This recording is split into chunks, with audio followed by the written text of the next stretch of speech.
X other raids. When reading the foregoing chapters of Apache raids, one not acquainted with the lawlessness of the frontier might wonder how this tendency of the Apache was developed to such a marked degree. But one acquainted with the real conditions, the disregard for law by both Mexicans and white men along the border line of Old Mexico and Arizona in early days, can readily understand where the Apache got his education in the art of conducting lawless raids. In order, therefore, that those who are unacquainted with the conditions as they were in southern Arizona during the 80s may understand the environment of the Apache, this chapter is given. The events herein narrated are taken by the author from many accounts given him by reliable men who lived in this section of country during the period mentioned. Raid by white men. In 1882, a company of 6 Mexican traders, who were known as smugglers because they evaded duties on goods which they brought into United States and sold in Arizona, were camped in Skeleton Canyon, 10 miles north of the north line of Old Mexico. They were known to carry large sums of money, but as they were always armed and ready to defend their possessions, they were not often molested. However, on this occasion, just as they were rising in the morning to prepare their breakfast, 5 white men opened fire on them from ambush, and all save one of the Mexicans were killed. This one, though wounded, finally made his escape. A few days after the killing, some cowboys on a roundup camped at this place and buried the remains, what the coyotes had left of these 5 Mexicans. 2 years later, at the same place, a cowboy found a leather bag containing 72 Mexican dollars, which small amount of money had been overlooked by the robbers. The men who did this killing lived in Arizona for many years afterwards, and although it was known that they had committed the depredation, no arrests followed, and no attempt was made by any of the Mexicans to recover the property of their fellow citizens. Mexican raid. In 1884, a cattleman and 4 cowboys from his ranch started to drive some fat cattle to market at Tombstone, Arizona. The route they took led partly through Old Mexico and partly through Arizona. One night they camped in a canyon just south of the Mexican border. Next morning at daylight, the cowboy who had been on herd duty the last half of the night had just come in and aroused the camp when the Mexicans opened fire on them from ambush. The cattleman and one of the cowboys were severely wounded at the first volley and took shelter behind the camp wagon, from which position they fired as long as their ammunition lasted. The other 3 were only slightly wounded and reached cover, but only one escaped with his life. He remained in hiding for 2 days before his comrades found him. He saw the Mexicans rob the bodies of the dead and lead away their saddle horses, after having cooked breakfast for themselves in the deserted camp. He was severely wounded, and all his ammunition was gone, hence he could only wait. On the 2nd day after this raid, some of the cattle strayed back to the old ranch, thereby giving notice to the cowboys that there had been foul play. They found their wounded companions lying delirious near the decaying bodies of their comrades. No arrests were ever made in Mexico for these murders, and no attempt was made to recover damage or prosecute the robbers. The 2 instances above narrated will serve to show the reader what kind of an example was set for the Apache by at least a portion of the inhabitants of the 2 Christian nations with whom they came in contact. Apache raids. It is thought well to give in this chapter some of the depredations of the Apache, not told by Geronimo. They are given as told by our own citizens, and from the white man's point of view. In 1884, judge and wife, accompanied by their young son, were driving from Silver City when they were ambushed by Apache. The bodies of the adults were found soon afterward, but the child's body was never recovered. Years afterwards, an Apache squaw told some of the settlers in Arizona that the little boy, about 8 years old, cried so much and was so stubborn that they had to kill him, although their original intention was to spare his life. In 1882, a man named Hunt was wounded in a row in a saloon in Tombstone, Arizona. During this row, 2 other men had been killed, and to avoid arrest, Hunt and his brother went into the mountains and camped about 10 miles north of Willow Springs to await the healing of his wounds. A few days after they came there, Apache Indians attacked them and killed the wounded brother, but the other, by hard riding, made good his escape. In 1883, Eastern boys went into Arizona to prospect. Their real outing began at Willow Springs, where they had stayed 2 days with the cowboys. These cowboys had warned them against the Apache, but the young men seemed entirely fearless and pushed on into the mountains. On the second morning after they left the settlement, one of the boys was getting breakfast while the other went to bring in the pack horses that had been hobbled and turned loose the night before to graze. Just about the time he found his horses, two Apache warriors rode out from cover toward him, and he made a hasty retreat to camp, jumping off of a bluff and in so doing breaking his leg. A consultation was then held between the two Easterners, and it was decided that perhaps all the stories they had been told of the Apache raids were true, and that it was advisable to surrender. Accordingly, a white handkerchief was tied to the end of a pole and raised cautiously above the top of the bluff. In about 10 minutes, the two Indians, one a very old warrior and the other a mere boy, evidently his son, rode into camp and dismounted. The old warrior examined the broken limb, then without a word proceeded to take off the shirt of the uninjured youth, with strips of which he carefully bound up the broken leg. After this, the two Indians ate the prepared breakfast and remounted their ponies. Then the old warrior, indicating the direction with his thumb, said, "Doctor, 3 days," and silently rode away. The young men rode 25 miles to, where the cowboys fitted them out with a wagon to continue their journey to, 75 miles further, where a physician's services could be secured. In 1883, two prospectors, Alberts and by name, were driving a team, consisting of a horse and a mule, through Turkey Creek bottoms when they were shot by the Indians. The wagon and harness were left in the road, and the mule was found dead in the road 200 yards from that place. Evidently, the Indians had not much use for him. The guns of the prospectors were found later, but the horse they drove was not recovered. In none of the above-named instances were the bodies of the victims mutilated. However, there are many recorded instances in which the Apache Indians did mutilate the bodies of their victims, but it is claimed by Geronimo that these were outlawed Indians, as his regular warriors were instructed to scalp none except those killed in battle, and to torture none except to make them reveal desired information. In 1884, two cowboys in the employment of the Cattle Company were camped at Willow Springs, 18 miles southwest of Skeleton Canyon, and not far from Old Mexico. Just at sundown, their camp was surrounded by Apache in war paint, who said that they had been at war with the Mexicans and wished to return to the United States. There were about 75 Indians in the whole tribe, the squaws and children coming up later. They had with them about 150 Mexican horses. The Indians took possession of the camp and remained for about 10 days, getting their supplies of meat by killing cattle of the company. With this band of Indians was a white boy about 14 years old, who had evidently been with them from infancy, for he could not speak a word of English and did not understand much Spanish, but spoke the Apache language readily. They would allow but one of the cowboys to leave camp at a time, keeping the other under guard. They had sentinels with spyglasses on all the hills and peaks surrounding the camp.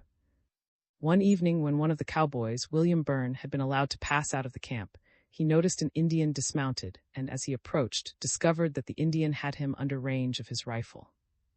He immediately dismounted, and standing on the opposite side from the redskin, threw his own Winchester across his horse's neck, when the Indian sprang on his horse and galloped toward him at full speed, making signs to him not to shoot, and when he approached him, dismounted and pointing to the ground, showed Byrne many fresh deer tracks.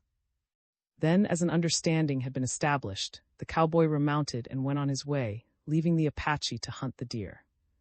One day when this cowboy was about 10 miles from camp, he found 2 splendid horses of the Indians. These horses had strayed from the herd. Thinking that they would in a way compensate for the cattle the Apache were eating, he drove them on for about 5 miles into a canyon where there was plenty of grass and water and left them there, intending to come back after the departure of the Indians and take possession of them. On the 10th day after the arrival of this band of Indians, United States troops, accompanied by 2 Indians who had been sent to make the arrangements, arrived in camp, paid for the cattle the Apache had eaten, took the Indians and their stock, and moved on toward Fort Bowie. The cowboys immediately started for the canyon, where the 2 horses had been left, but had not gone far when they met 2 Indians driving these horses in front of them as they pushed on to overtake the tribe.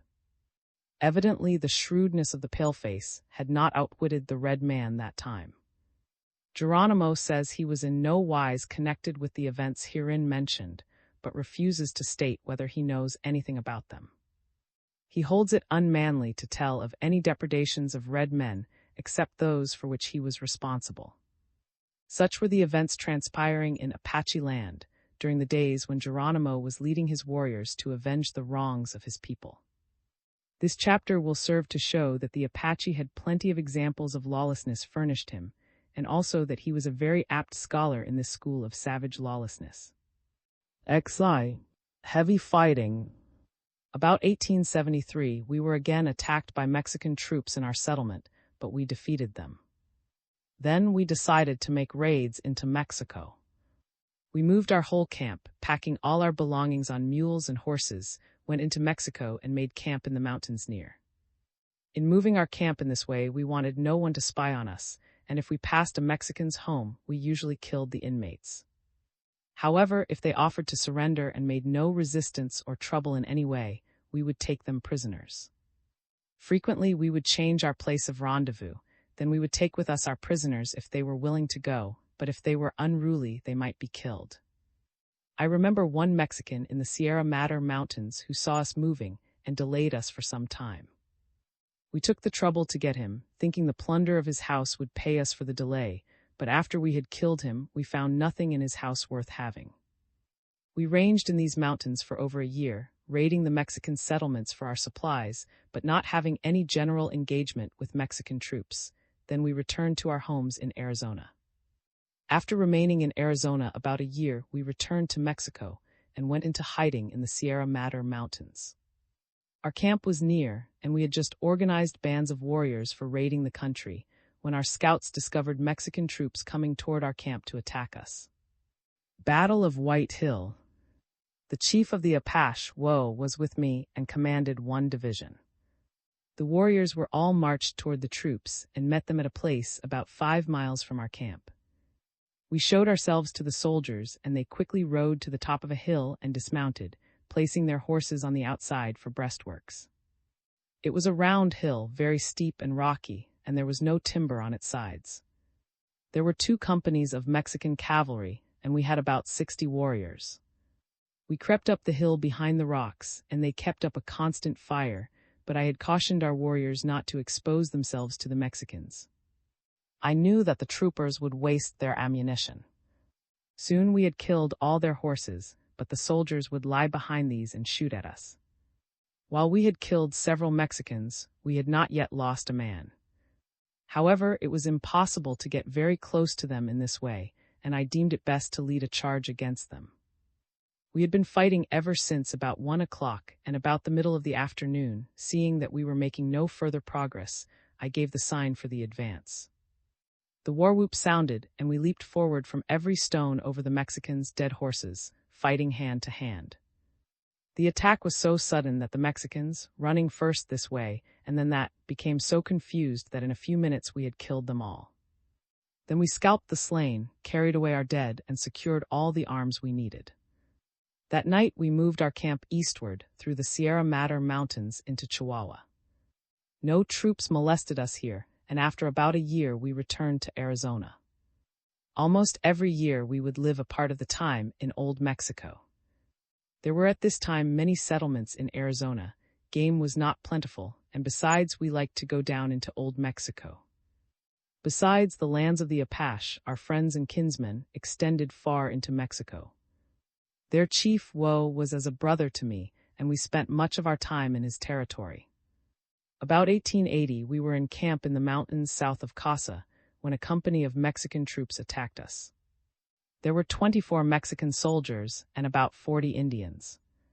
The Mexicans surprised us in camp and fired on us, killing 2 Indians the first volley. I do not know how they were able to find our camp unless they had excellent scouts and our guards were careless, but there they were shooting at us before we knew they were near. We were in the timber, and I gave the order to go forward and fight at close range. We kept behind rocks and trees until we came within 10 yards of their line, then we stood up and both sides shot until all the Mexicans were killed. We lost 12 warriors in this battle. This place was called by the Indians La Ta. When we had buried our dead and secured what supplies the Mexicans had, we went northeast. At a place near Mexican troops attacked us. At this place called by the Indians, there were about 80 warriors and Apache. There were 3 companies of Mexican troops. They attacked us in an open field, and we scattered, firing as we ran. They followed us, but we dispersed, and soon were free from their pursuit. Then we reassembled in the Sierra Madre Mountains. Here a council was held, and as Mexican troops were coming from many quarters, we disbanded. In about 4 months, we reassembled at Casa to make a treaty of peace. The chiefs of the town of Casa and all of the men of Casa made a treaty with us. We shook hands and promised to be brothers. Then we began to trade, and the Mexicans gave us mezcal. Soon nearly all the Indians were drunk. While they were drunk, 2 companies of Mexican troops from another town attacked us, killed 20 Indians, and captured many more. 22 we fled in all directions. XII. Geronimo's mightiest battle. After the treachery and massacre of Casa, we did not reassemble for a long while, and when we did, we returned to Arizona. We remained in Arizona for some time, living in San Carlos Reservation at a place now called Geronimo. In 1883, we went into Mexico again. We remained in the mountain ranges of Mexico for about 14 months, and during this time we had many skirmishes with Mexican troops. In 1884, we returned to Arizona to get other Apache to come with us into Mexico. The Mexicans were gathering troops in the mountains where we had been ranging, and their numbers were so much greater than ours that we could not hope to fight them successfully, and we were tired of being chased about from place to place. In Arizona, we had trouble with the United States soldiers, explained in next chapter, and returned to Mexico. We had lost about 15 warriors in Arizona and had gained no recruits. With our reduced number, we camped in the mountains north of. Mexican troops were seen by our scouts in several directions. The United States troops were coming down from the north.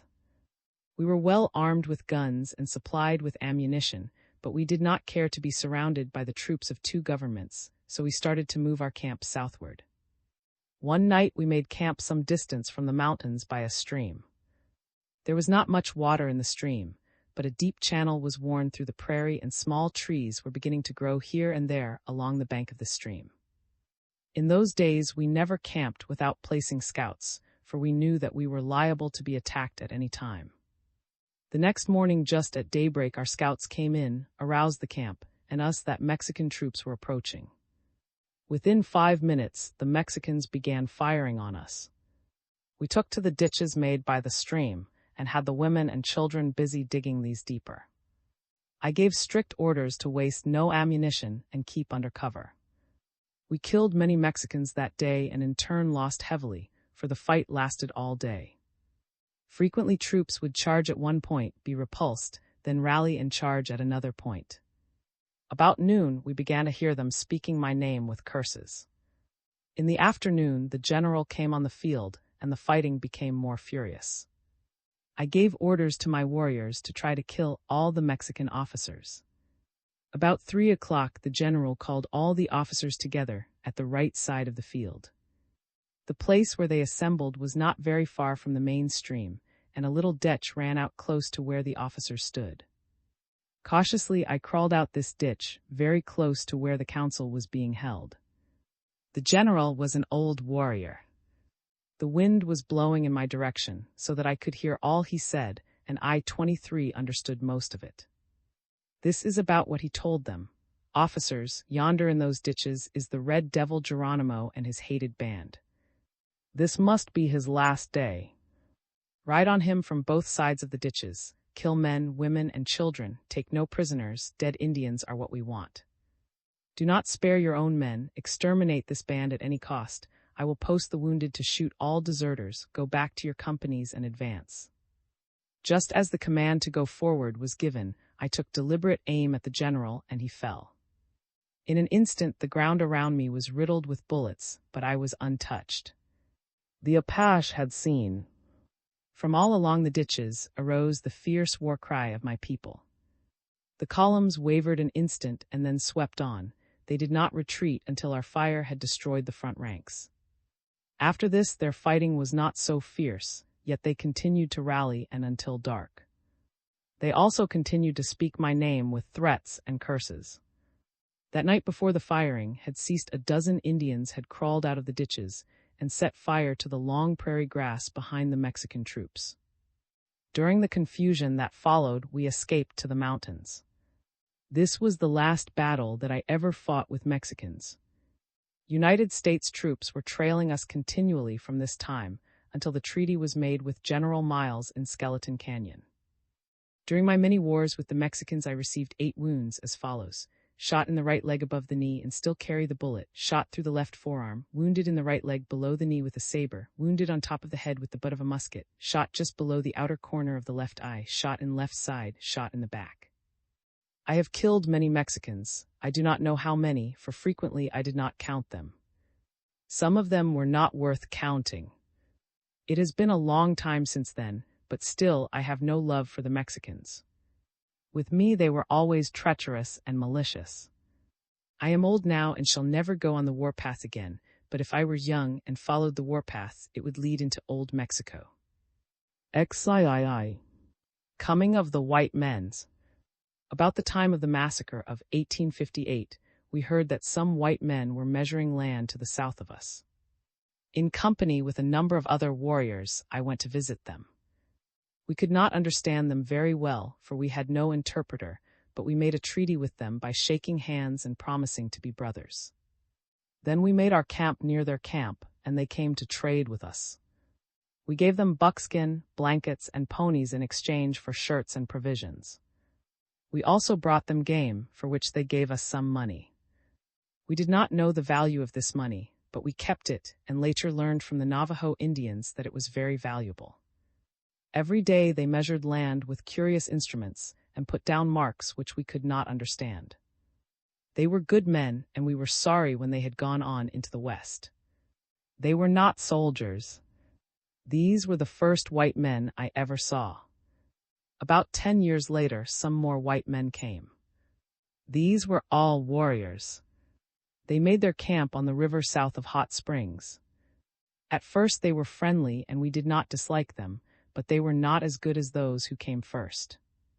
After about a year, some trouble arose between them and the Indians, and I took the warpath as a warrior, not as a chief. 24. I had not been wronged, but some of my people had been, and I fought with my tribe, for the soldiers and not the Indians were at fault. Not long after this, some of the officers of the United States troops invited our leaders to hold a conference at Apache Pass, Fort Bowie. Just before noon, the Indians were shown into a tent and told that they would be given something to eat. When in the tent, they were 25 attacked by soldiers. Our chief, Colorado, and several other warriors, by cutting through the tent, escaped, but most of the warriors were killed or captured.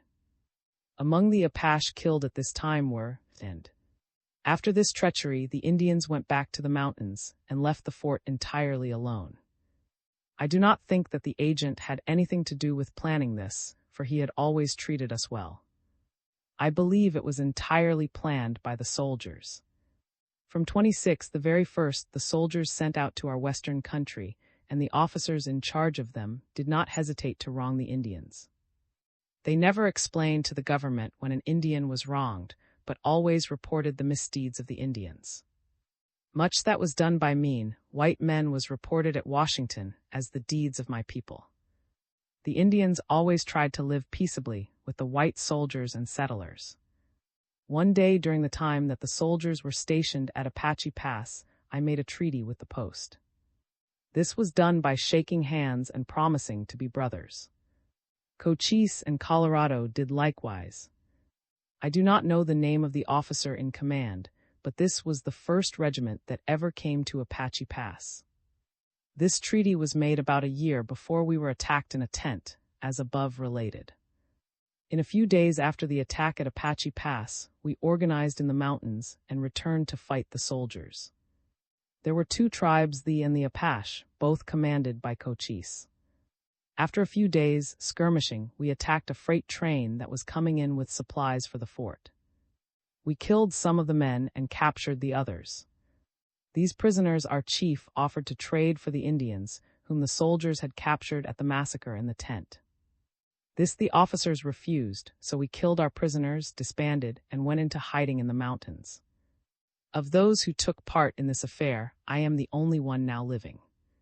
In a few days, troops were sent out to search for us, but as we were disbanded, it was, of course, impossible for them to locate any hostile camp.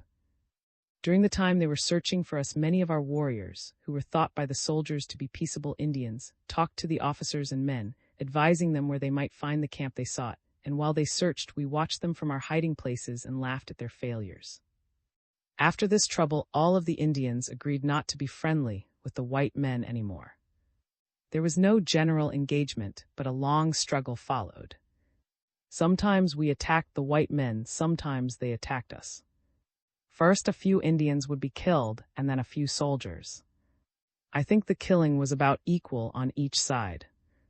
The number killed in these troubles did not amount to much, but this treachery on the part of the soldiers had angered the Indians and revived memories of other wrongs, so that we never again trusted the United States troops.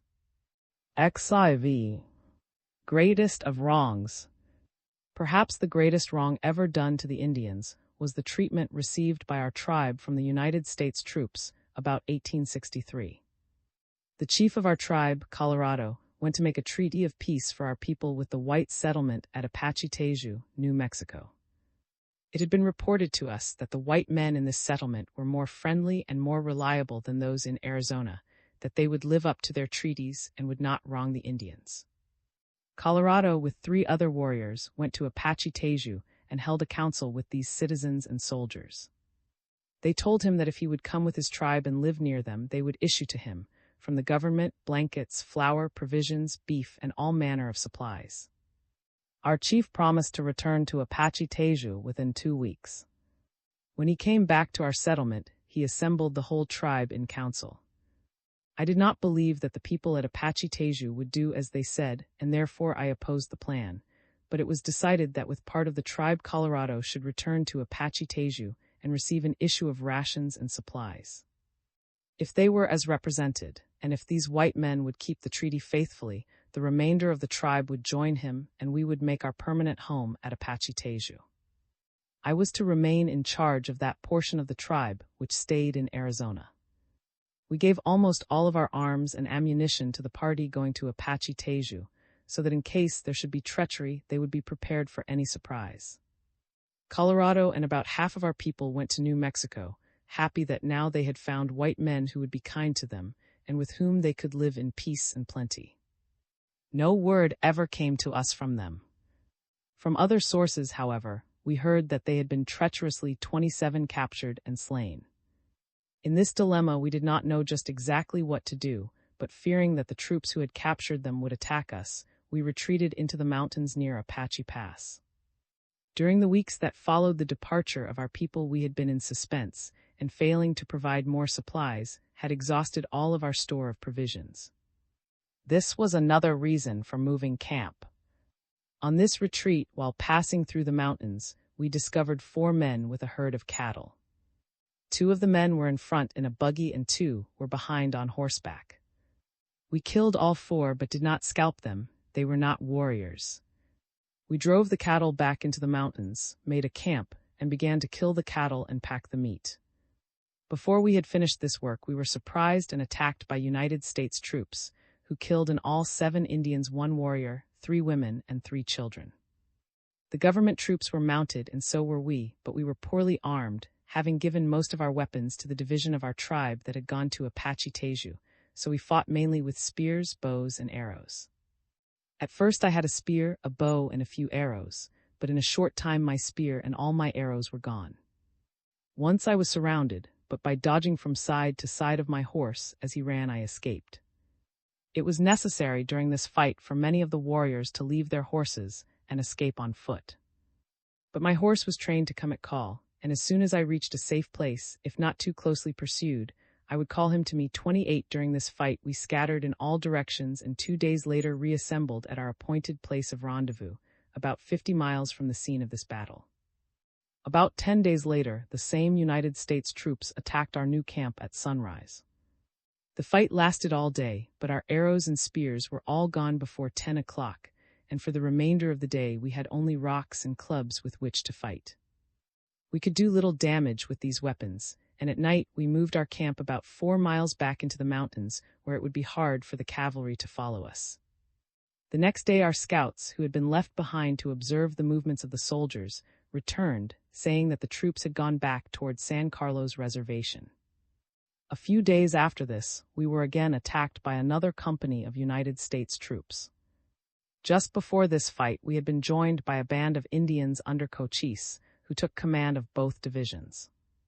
We were repulsed and decided to disband. After we had disbanded our tribe, the Apache reassembled near their old camp, vainly waiting for the return of Colorado and our kinsmen. No tidings came save that they had all been treacherously slain. 29 Then a council was held, and as it was believed that Colorado was dead, I was elected tribal chief. For a long time we had no trouble with anyone. It was more than a year after I had been made tribal chief that United States troops surprised and attacked our camp. They killed 7 children, 5 women, and 4 warriors, captured all our supplies, blankets, horses, and clothing, and destroyed our. We had nothing left. Winter was beginning, and it was the coldest winter I ever knew. After the soldiers, I took 3 warriors and trailed them. Their trail led back toward San Carlos. XV. Removals. While returning from trailing the government troops, we saw 2 men, a Mexican and a white man, and shot them off their horses. With these 2 horses, we returned and moved our camp. My people were suffering much, and it was deemed advisable to go where we could get more provisions. Game was scarce in our range then, and since I had been tribal chief, I had not asked for rations from the government, nor did I care to do so, but we did not wish to starve. We had heard that Chief Victoria of the Apache was holding a council with the white men near Hot Springs in New Mexico, and that he had plenty of provisions. We had always been on friendly terms with this tribe, and Victoria was especially kind to my people. With the help of the 2 horses we had captured to carry our sick with us, we went to Hot Springs. We easily found Victoria and his band, and they gave us supplies for the winter. We stayed with them for about a year, and during this stay we had perfect peace. We had not the least trouble with Mexicans, white men, or Indians. When we had stayed as long as we should, and had again accumulated some supplies, we decided to leave Victoria's band. When I told him that we were going to leave, he said that we should have a feast and dance before we separated. The festivities were held about 2 miles above Hot Springs and lasted for 4 days. There were about 400 Indians at this celebration. I do not think we ever spent a more pleasant time than upon this occasion. No one ever treated our tribe more kindly than Victoria and his band. We are still proud to say that he and his people were our friends. When I went to Apache Pass, Fort Bowie, I found General 30 in command and made a treaty with him. This treaty lasted until long after General had left our country. He always kept his word with us and treated us as brothers. We never had so good a friend among the United States officers as General. We could have lived forever at peace with him. If there is any pure, honest white man in the United States Army, that man is General. All the Indians respect him, and even to this day frequently talk of the happy times when General was in command of our post. After he went away, he placed an agent at Apache Pass who issued to us from the government clothing, rations, and supplies, as General directed. When beef was issued to the Indians, I got 12 steers for my tribe, and Cochise got 12 steers for his tribe. Rations were issued about once a month, but if we ran out, we only had to ask and we were supplied. Now, as prisoners of war in this reservation, we do not get such good rations. 31. Out on the prairie away from Apache Pass, a man kept a store and saloon. Some time after General went away, a band of outlawed Indians killed this man and took away many of the supplies from his store. On the very next day after this, some Indians at the post were drunk on, which they had made from corn. They fought among themselves, and 4 of them were killed. There had been quarrels and feuds among them for some time, and after this trouble, we deemed it impossible to keep the different bands together in peace. Therefore we separated, each leader taking his own band. Some of them went to San Carlos and some to Old Mexico, but I took my tribe back to Hot Springs and rejoined Victoria's band. XVI. In prison and on the warpaths.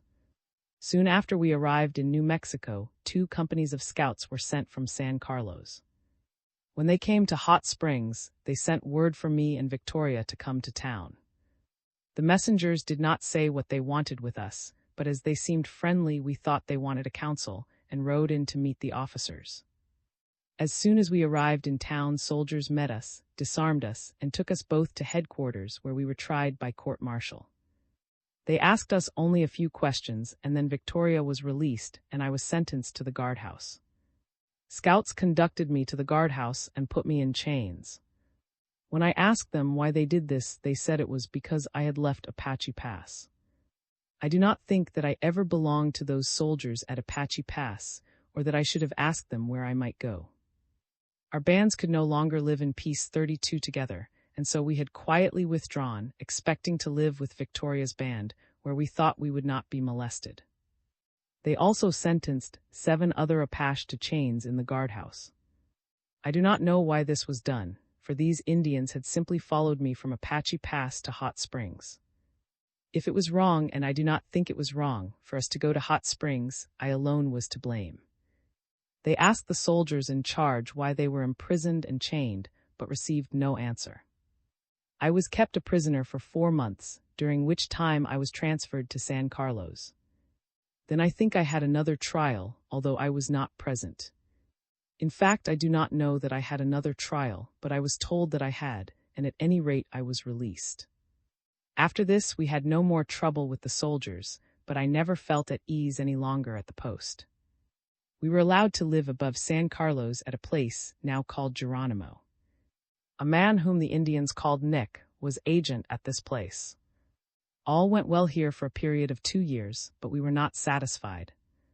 In the summer of 1883, a rumor was current that the officers were again planning to imprison our leaders.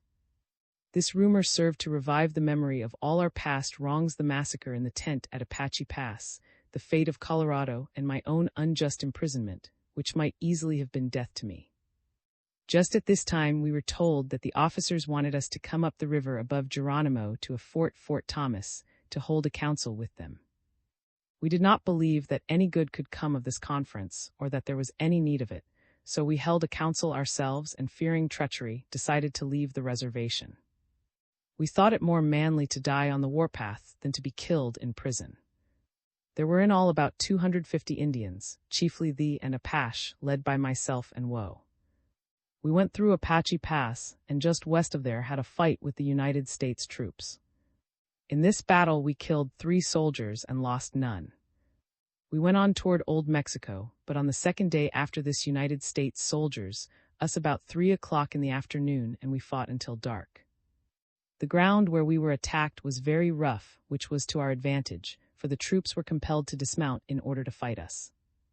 I do not know how many soldiers we killed, but we lost only 1 warrior and 3 children. We had plenty of guns and ammunition at this time. Many of the guns and much ammunition we had accumulated while living in the reservation, and the remainder we had obtained from the White Mountain Apache when we left the reservation. Troops did not follow us any longer, so we went south almost to Casa and camped in the Sierra Mountains. We ranged in the mountains of Old Mexico for about a year, then returned to San Carlos, taking with us a herd of cattle and horses. Soon after we arrived at San Carlos, the officer in charge, General Crook, took the horses and cattle away from us. I told him that these were not white men's cattle, but belonged to us, for we had taken them from the Mexicans during our wars. I also told him that we did not intend to kill these animals, but that we wished to keep them and raise stock on our range. He would not listen to me, but took the stock. I went up near Fort Apache, and General Crook ordered officers, soldiers, and scouts to see that I was arrested. If I offered resistance, they were instructed to kill me. This information was brought to me by the Indians. When I learned of this proposed action, I left for Old Mexico, and about 400 Indians went with me. They were the and Apache. At this time, Woe was dead and was the only chief with me. We went south into Sonora and camped in the mountains. Troops followed us but did not attack us until we were camped in the mountains west of Casa. Here we were attacked by government Indian scouts. One boy was killed, and nearly all of our women and children were captured. 33. After this battle, we went south of Casa and made a camp, but within a few days this camp was attacked by Mexican soldiers. We skirmished with them all day, killing a few Mexicans, but sustaining no loss ourselves. That night we went east into the foothills of the Sierra Madre Mountains and made another camp. Mexican troops trailed us, and after a few days attacked our camp again. This time the Mexicans had a very large army, and we avoided a general engagement. It is senseless to fight when you cannot hope to win. That night we held a council of war. Our scouts had reported bands of United States and Mexican troops at many points in the mountains. We estimated that about 2,000 soldiers were ranging these mountains, seeking to capture us. General Crook had come down into Mexico with the United States troops. They were camped in the Sierra Mountains. Scouts told me that General Crook wished to see me, and I went to his camp. When I arrived, General Crook said to me, "Why did you leave the reservation?" I said, "You told me that I might live in the reservation the same as white people lived." One year I raised a crop of corn and gathered and stored it, and the next year I put in a crop of oats, and when the crop was almost ready to harvest, you told your soldiers to put me in prison, and if I resisted to kill me. If I had been let alone, I would now have been in good circumstances, but instead of that you and the Mexicans are hunting me with soldiers. He said I never gave any such orders. The troops at Fort Apache who spread this report knew that it was untrue. Then I agreed to go back with him to San Carlos. It was hard for me to believe him at that time. Now I know that what he said was untrue. 34, and I firmly believe that he did issue the orders for me to be put in prison, or to be killed in case I offered resistance. XVII. The final struggle. We started with all our tribe to go with General Crook back to the United States, but I feared treachery and decided to remain in Mexico. We were not under any guard at this time. The United States troops marched in front and the Indians followed, and when we became suspicious, we turned back. I do not know how far the United States Army went after myself, and some warriors turned back before we were missed, and I do not care. I have suffered much from such unjust orders as those of General Crook. Such acts have caused much distress to my people. I think that General Crook's death, 35, was sent by the Almighty as a punishment for the many evil deeds he committed. Soon General Miles was made commander of all the western posts, and troops trailed us continually. They were led by Captain Lawton, who had good scouts. The Mexican 36 soldiers also became more active and more numerous. We had skirmishes almost every day, and so we finally decided to break up into small bands. With 6 men and 4 women, I made for the range of mountains near Hot Springs, New Mexico. We passed many cattle ranches, but had no trouble with the cowboys. We killed cattle to eat whenever we were in need of food, but we frequently suffered greatly for water. At one time we had no water for 2 days and nights, and our horses almost died from thirst. We ranged in the mountains of New Mexico for some time, then thinking that perhaps the troops had left Mexico, we returned. On our return through Old Mexico, we attacked every Mexican found, even if for no other reason than to kill. We believed they had asked the United States troops to come down to Mexico to fight us. South of Casa, near a place called by the Indians, there was a road leading out from the town. There was much freighting carried on by the Mexicans over this road. Where the road ran through a mountain pass, we stayed in hiding, and whenever Mexican freighters passed, we killed them, took what supplies we wanted, and destroyed the remainder. We were reckless of our lives because we felt that every man's hand was against us. If we returned to the reservation, we would be put in prison and killed. If we stayed in Mexico, they would continue to send soldiers to fight us, so we gave no quarter to anyone and asked no favors. After some time we left, and soon were reunited with our tribe in the Sierra Mountains. Contrary to our expectations, the United States soldiers had not left the mountains in Mexico, and were soon trailing us and skirmishing with us almost every day. 4 or 5 times they surprised our camp. One time they surprised us about 9 o'clock in the morning and captured all our horses 3719 in number and secured our store of dried meats. We also lost 3 Indians in this encounter. About the middle of the afternoon of the same day, we attacked them from the rear as they were passing through a prairie, killed 1 soldier, but lost none ourselves.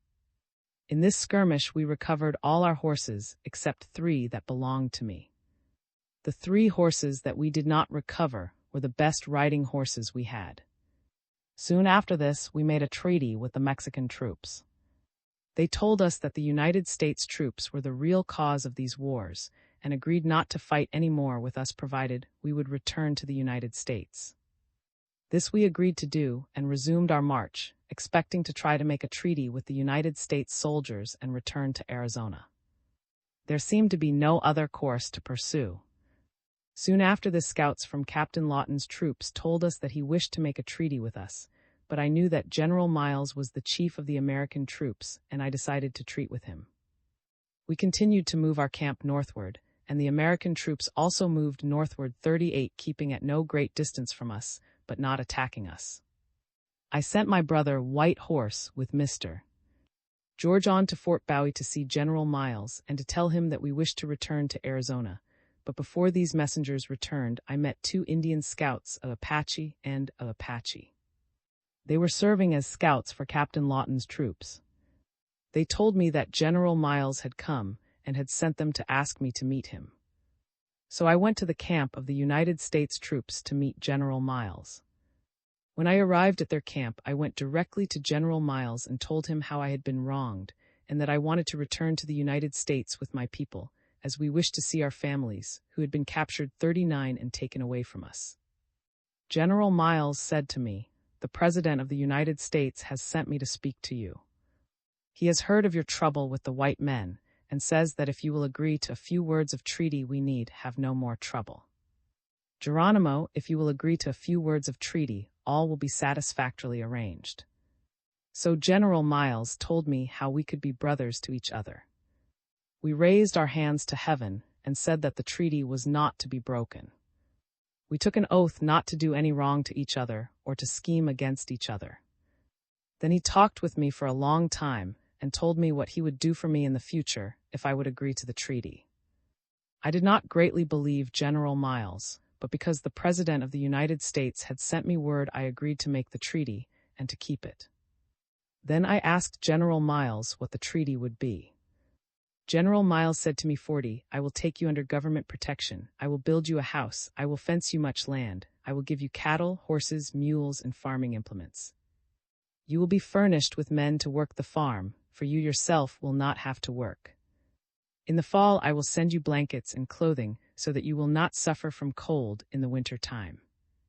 There is plenty of timber, water, and grass in the land to which I will send you. You will live with your tribe and with your family. If you agree to this treaty, you shall see your family within 5 days. I said to General Miles, all the officers that have been in charge of the Indians have talked that way, and it sounds like a story to me. I hardly believe you. He said, this time it is the truth. I said, General Miles, I do not know the laws of the white man, nor of this new country where you are to send me, and I might break their laws. He said, while I live you will not be arrested. Then I agreed to make the treaty. Since I have been a prisoner of war, I have been arrested and placed in the guardhouse twice for drinking whiskey. We stood between his troopers and my warriors. We placed a large stone on the blanket before us. Our treaty was made by this stone, and it was to last until the stone should crumble to dust, so we made the treaty and bound each other with an oath. I do not believe that I have ever violated that treaty, but General Miles 41 never fulfilled his promises. When we had made the treaty, General Miles said to me, my brother, you have in your mind how you are going to kill men and other thoughts of war. I want you to put that out of your mind and change your thoughts to peace. Then I agreed and gave up my arms. I said, I will quit the warpath and live at peace hereafter. Then General Miles swept a spot of ground clear with his hand and said, your past deeds shall be wiped out like this, and you will start a new life. XVIII. Surrender of Geronimo. On February 11, 1887, the Senate passed the following resolution. Resolved that the Secretary of War be directed to communicate to the Senate all dispatches of General Miles referring to the surrender of Geronimo, and all instructions given to and correspondence with General Miles in reference to the same. These papers are published in the Senate Executive Documents, 2nd Session, 49th Congress, 1886-7, Volume II, Nos. 111 to 125. For an exhaustive account of the conditions of Geronimo's surrender, the reader is referred to that document, but this chapter is given to show briefly the terms of surrender and corroborate, at least in part, the statements made by Geronimo. Upon assuming command of the Department of Arizona, General Nelson A. Miles was directed by the War Department to use most vigorous operations for the destruction or capture of the hostile Apache. The following extracts are from instructions issued April 20, 1886, for the information and guidance of troops serving in the southern portion of Arizona and New Mexico.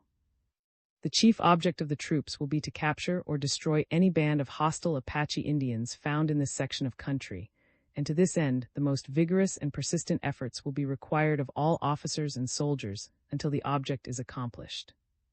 A sufficient number of reliable Indians will be used as auxiliaries to discover any signs of hostile Indians and as trailers.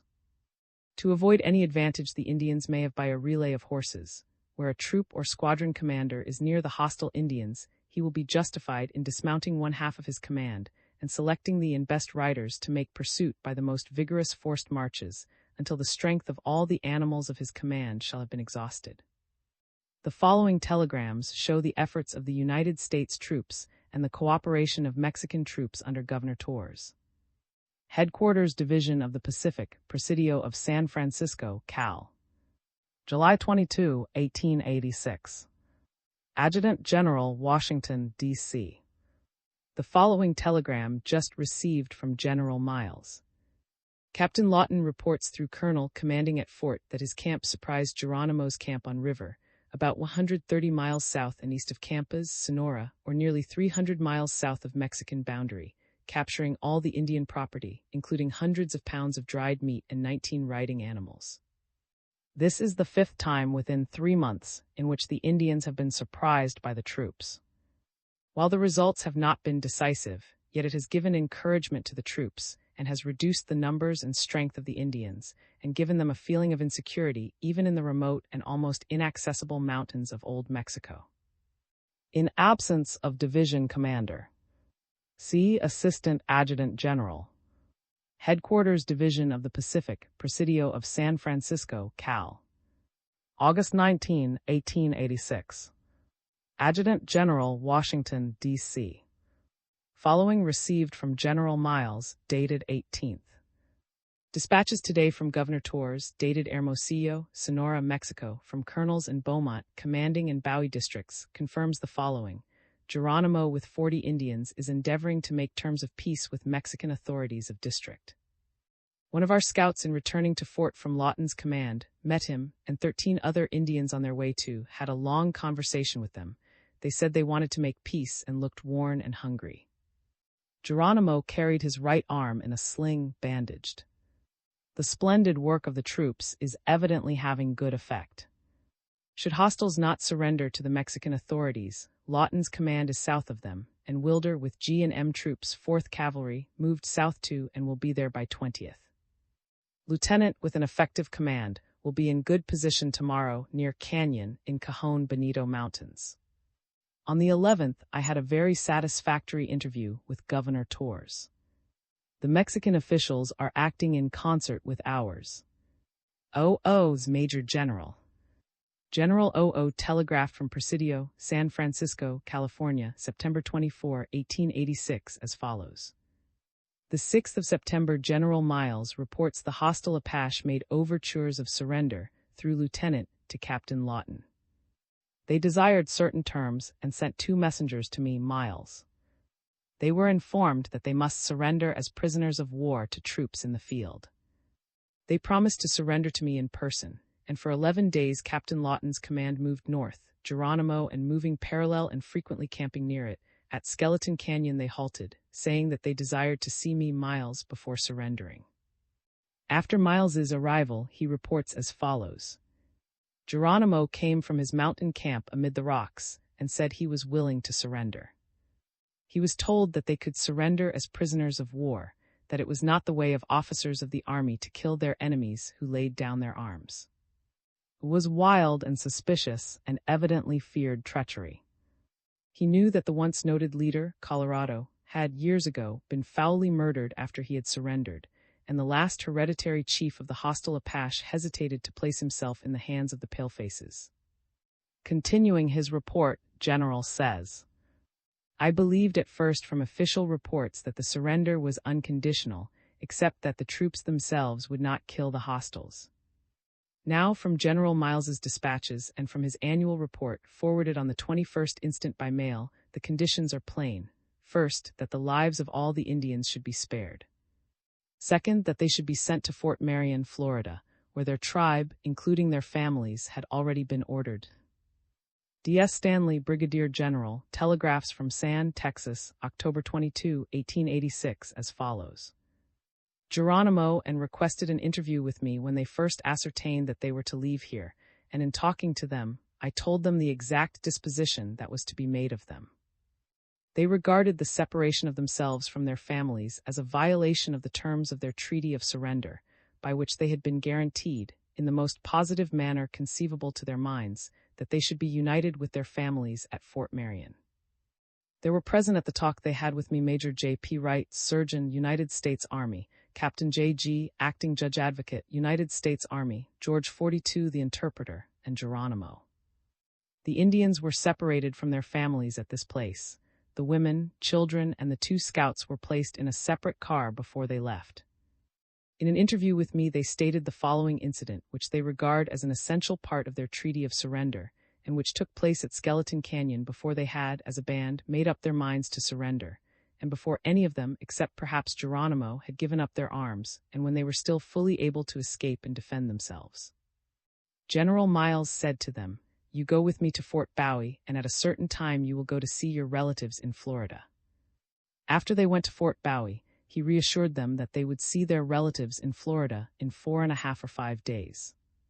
While at Skeleton Canyon, General Miles said to them, I have come to have a talk with you. The conversation was interpreted from English into Spanish, and from Spanish into Apache and vice versa. The interpreting from English into Spanish was done by a man by the name of Nelson. The interpreting from Spanish into Apache was done by Maria. Maria was also present, but he did not do any of the interpreting. Dr. Wood, United States Army, and Lieutenant Clay, 10th Infantry, were present.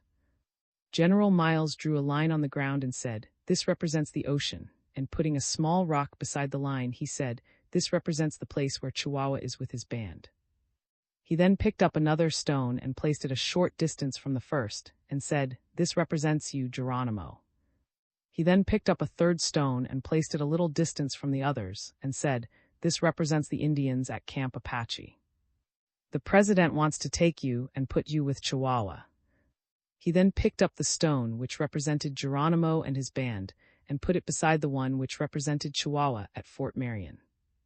After doing this, he picked up the stone which represented the Indians at Camp Apache, and placed it beside the other 2 stones which represented Geronimo and Chihuahua at Fort Marion, and said, That is what the President wants to do, get all of you together.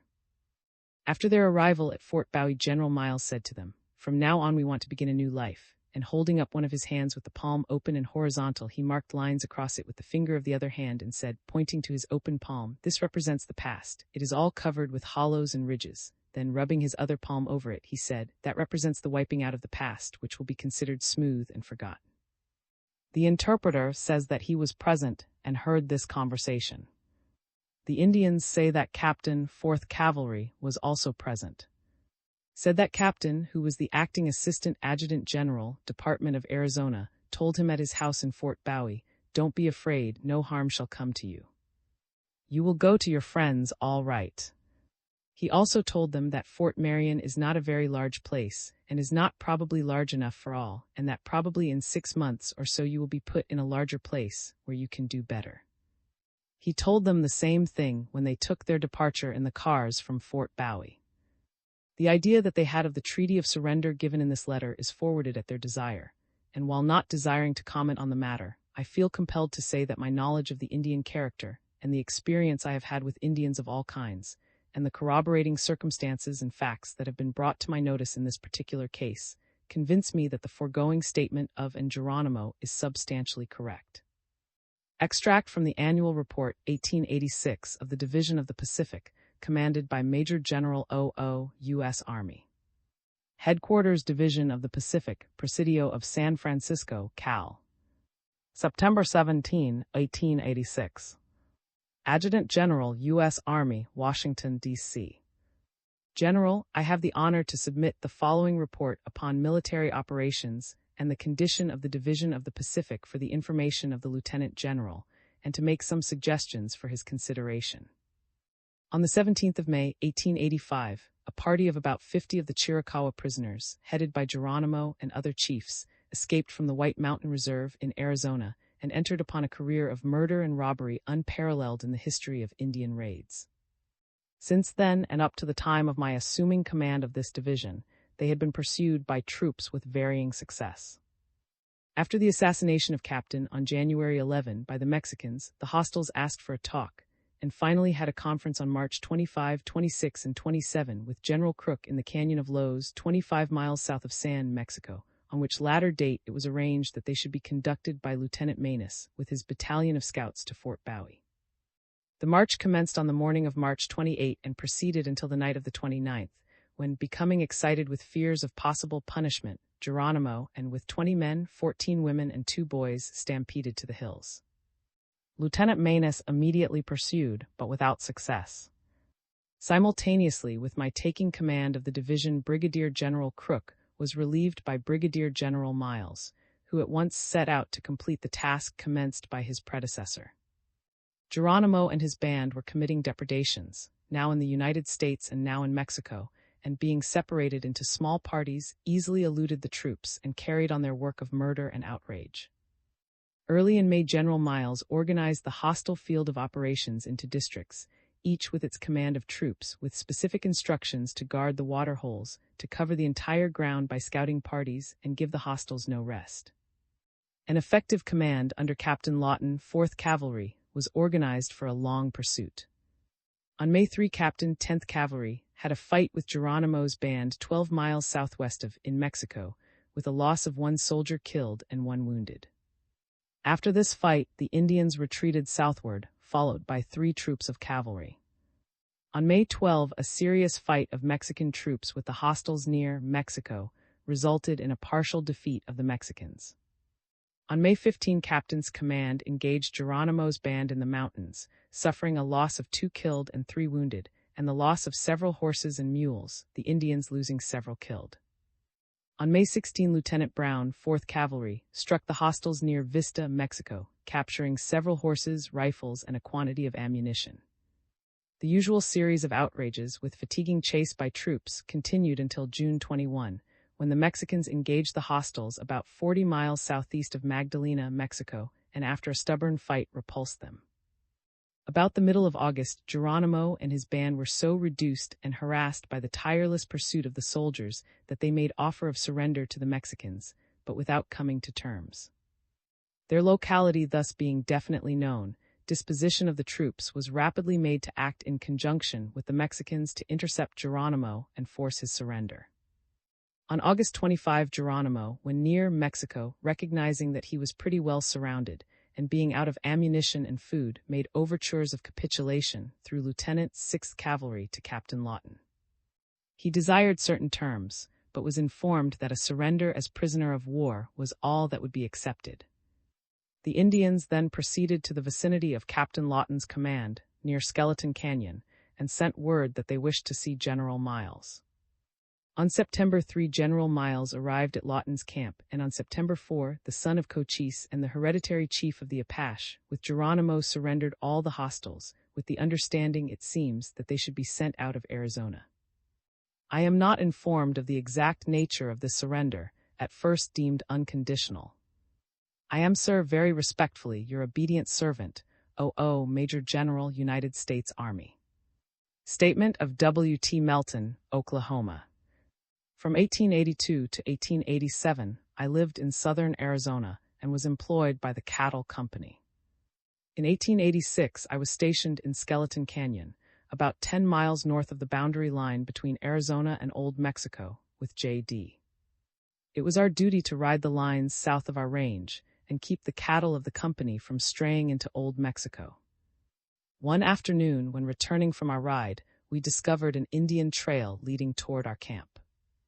We rode hurriedly out of the hills into a broad valley so that we could better discover any attacking parties of Apache, and if assailed, have at least a fighting chance for our lives.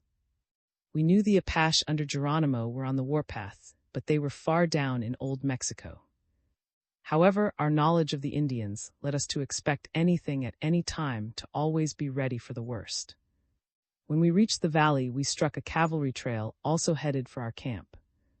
This was perplexing, for neither the Indians nor the soldiers seemed to have been riding fast, and both trails led toward our camp in Skeleton Canyon. This canyon was a natural route from Old Mexico to Arizona, and almost all bands of Indians, as well as detachments of United States troops, passed and repassed through this valley when going to Old Mexico or returning therefrom, but never before had two hostile bands passed through here at the same time and traveling in the same direction, except when one fled and the other pursued. What this could mean was a mystery to us. Could it be that the troops had not seen the Indians?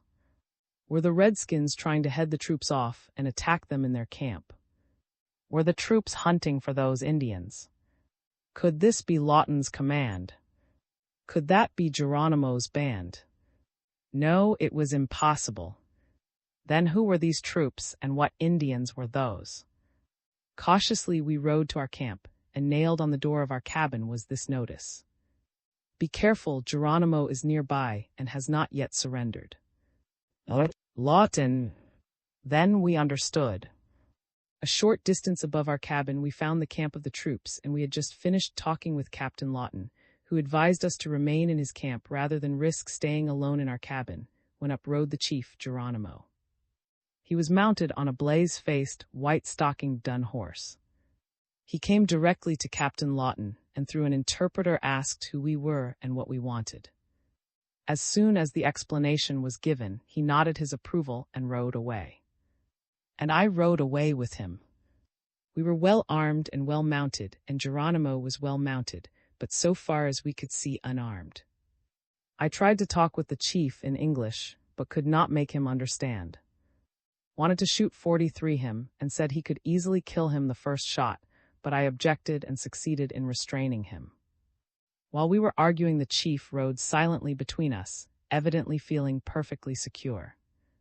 All this time we had been riding in the direction of our horses that were grazing in the valley, about a mile distant from our corral.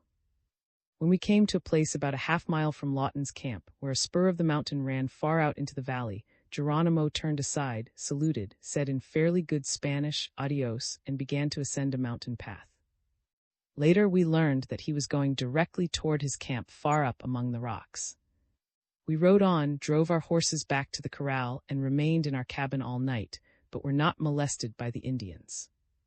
The next day we killed 3 beeves for the Indians, and they were paid for by Captain Lawton. On the second day 2 mounted Mexican scouts came to Lawton's camp. As soon as these Mexicans came in sight, the Indians seized their arms and vanished, as it were, among the rocks.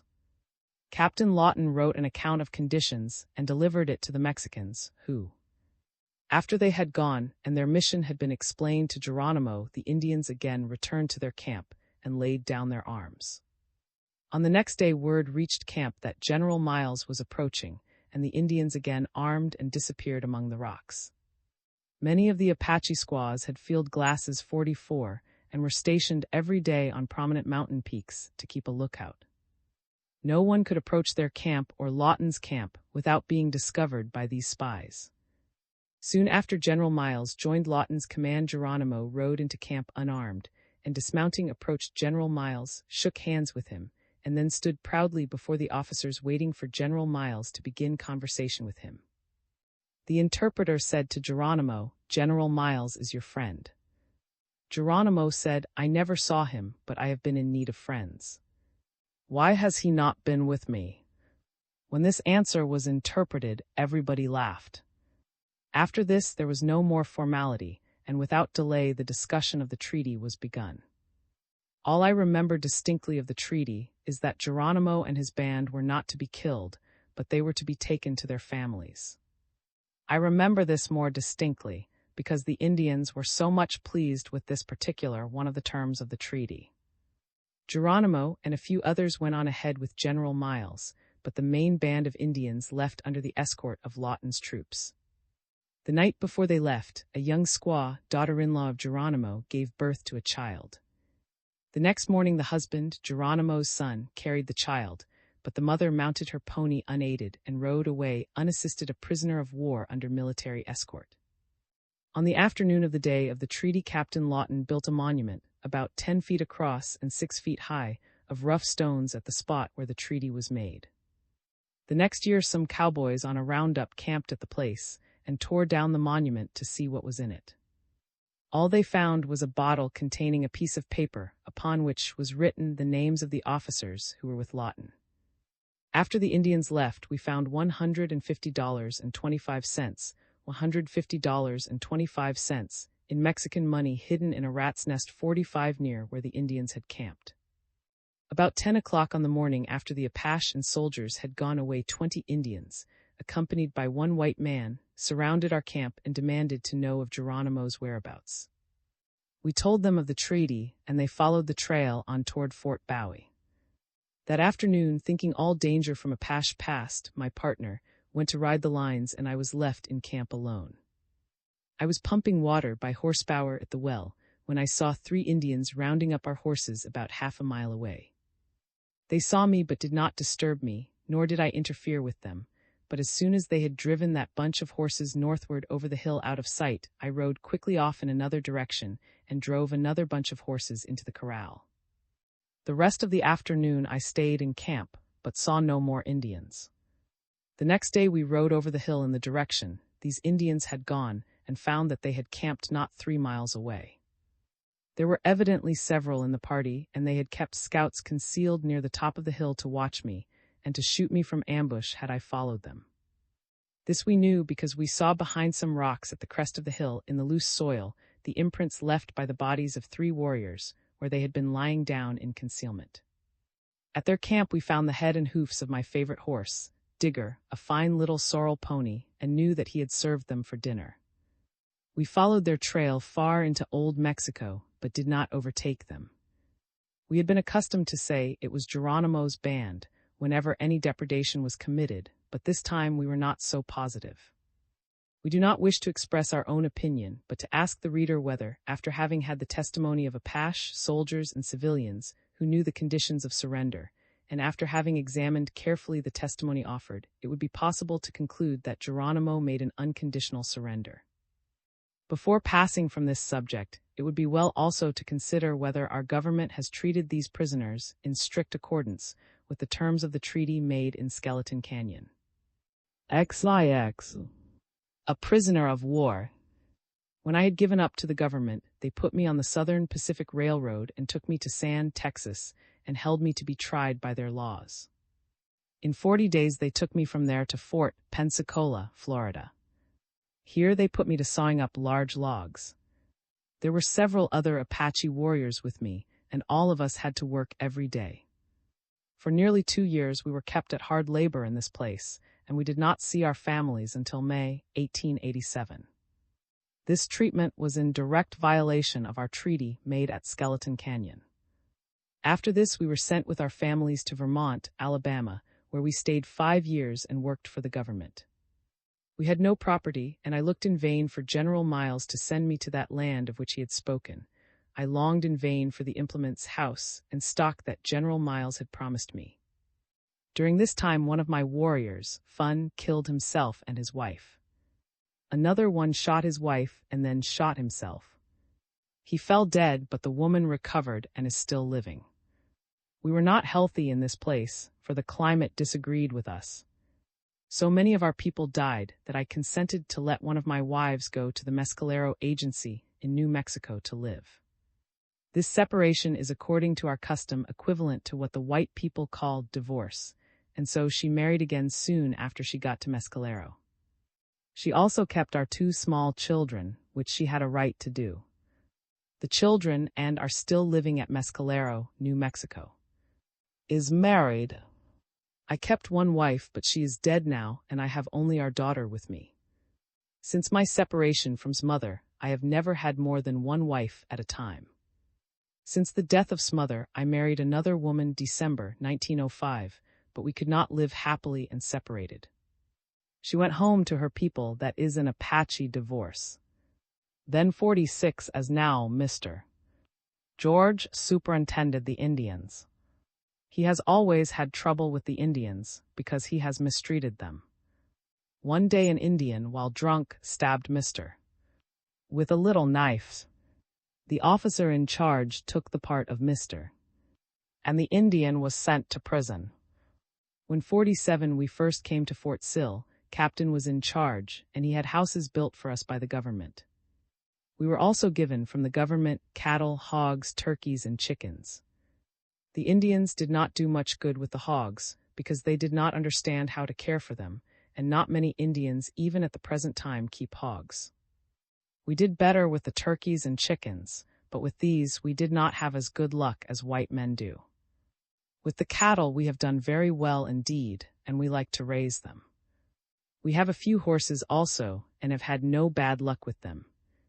In the matter of selling 48 our stock and grain, there has been much misunderstanding. The Indians understood that the cattle were to be sold and the money given to them, but instead part of the money is given to the Indians, and part of it is placed in what the officers call the Apache Fund. We have had 5 different officers in charge of the Indians here, and they have all ruled very much alike, not consulting the Apache or even explaining to them. It may be that the government ordered the officers in charge to put this cattle money into an Apache fund, for once I complained and told Lieutenant 49 that I intended to report to the government that he had taken some of my part of the cattle money and put it into the Apache fund. He said he did not care if I did tell. Several years ago the issue of clothing ceased. This too may have been by the order of the government, but the Apache do not understand it. If there is an Apache fund, it should someday be turned over to the Indians, or at least they should have an account of it, for it is their earnings. When General Miles last visited Fort Sill, I asked to be relieved from labor on account of my age. I also remembered what General Miles had promised me in the treaty, and told him of it. He said I need not work any more except when I wished to, and since that time I have not been detailed to do any work. I have worked a great deal, however, since then, for although I am old, I like to work 50 and help my people as much as I am able. Geronimo's story of his life. Geronimo. Origin of the Apache Indians. In the beginning, the world was covered with darkness. There was no sun, no day. The perpetual night had no moon or stars. There were, however, all manner of beasts and birds. Among the beasts were many hideous, nameless monsters, as well as dragons, lions, tigers, wolves, foxes, beavers, rabbits, squirrels, rats, mice, and all manner of creeping things such as lizards and serpents. Mankind could not prosper under such conditions, for the beasts and serpents destroyed all human offspring. All creatures had the power of speech and were gifted with reason. There were 2 tribes of creatures, the birds or the feathered tribe and the beasts. The former were organized under their chief, the eagle. These tribes often held councils, and the birds wanted light admitted. This the beasts repeatedly refused to do. Finally, the birds made war against the beasts. The beasts were armed with clubs, but the eagle had taught his tribe to use bows and arrows. The serpents were so wise that they could not all be killed. One took refuge in a perpendicular cliff of a mountain in Arizona, and his eye, changed into a brilliant stone, may be seen in that rock to this day. The bears, when killed, would each be changed into several other bears, so that the more bears the feathered tribe killed, the more there were. The dragon could not be killed either, for he was covered with 4 coats of horny scales, and the arrows would not penetrate these. One of the most hideous, vile monsters, nameless, was proof against arrows, so the eagle flew high up in the air with a round, white stone, and let it fall on this monster's head, killing him instantly. This was such a good service that the stone was called sacred. A symbol of this stone is used in the tribal game of one. They fought for many days, but at last the birds won the victory. After this war was over, although some evil beasts remained, the birds were able to control the councils, and light was admitted. Then mankind could live and prosper. The eagle was chief in this good fight, therefore his feathers were worn by man as emblems of wisdom, justice, and power. Among the few human beings that were yet alive was a woman who had been blessed with many children, but these had always been destroyed by the beasts. If by any means she succeeded in eluding the others, the dragon, who was very wise and very evil, would come himself and eat her babes. After many years, a son of the rainstorm was born to her, and she dug for him a deep cave. The entrance to this cave she closed, and over the spot built a campfire. This concealed the babe's hiding place and kept him warm. Every day she would remove the fire and descend into the cave, where the child's bed was, to nurse him. Then she would return and rebuild the campfire. Frequently the dragon would come and question her, but she would say, "I have no more children, you have eaten all of them." When the child was larger, he would not always stay in the cave, for he sometimes wanted to run and play. Once the dragon saw his tracks.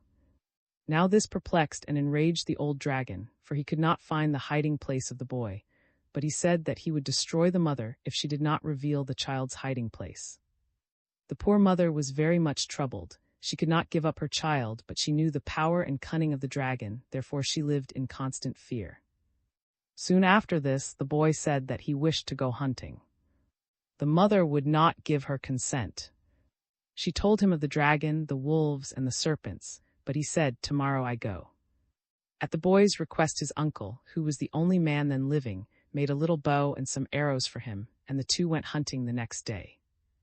They trailed the deer far up the mountain, and finally the boy killed a buck.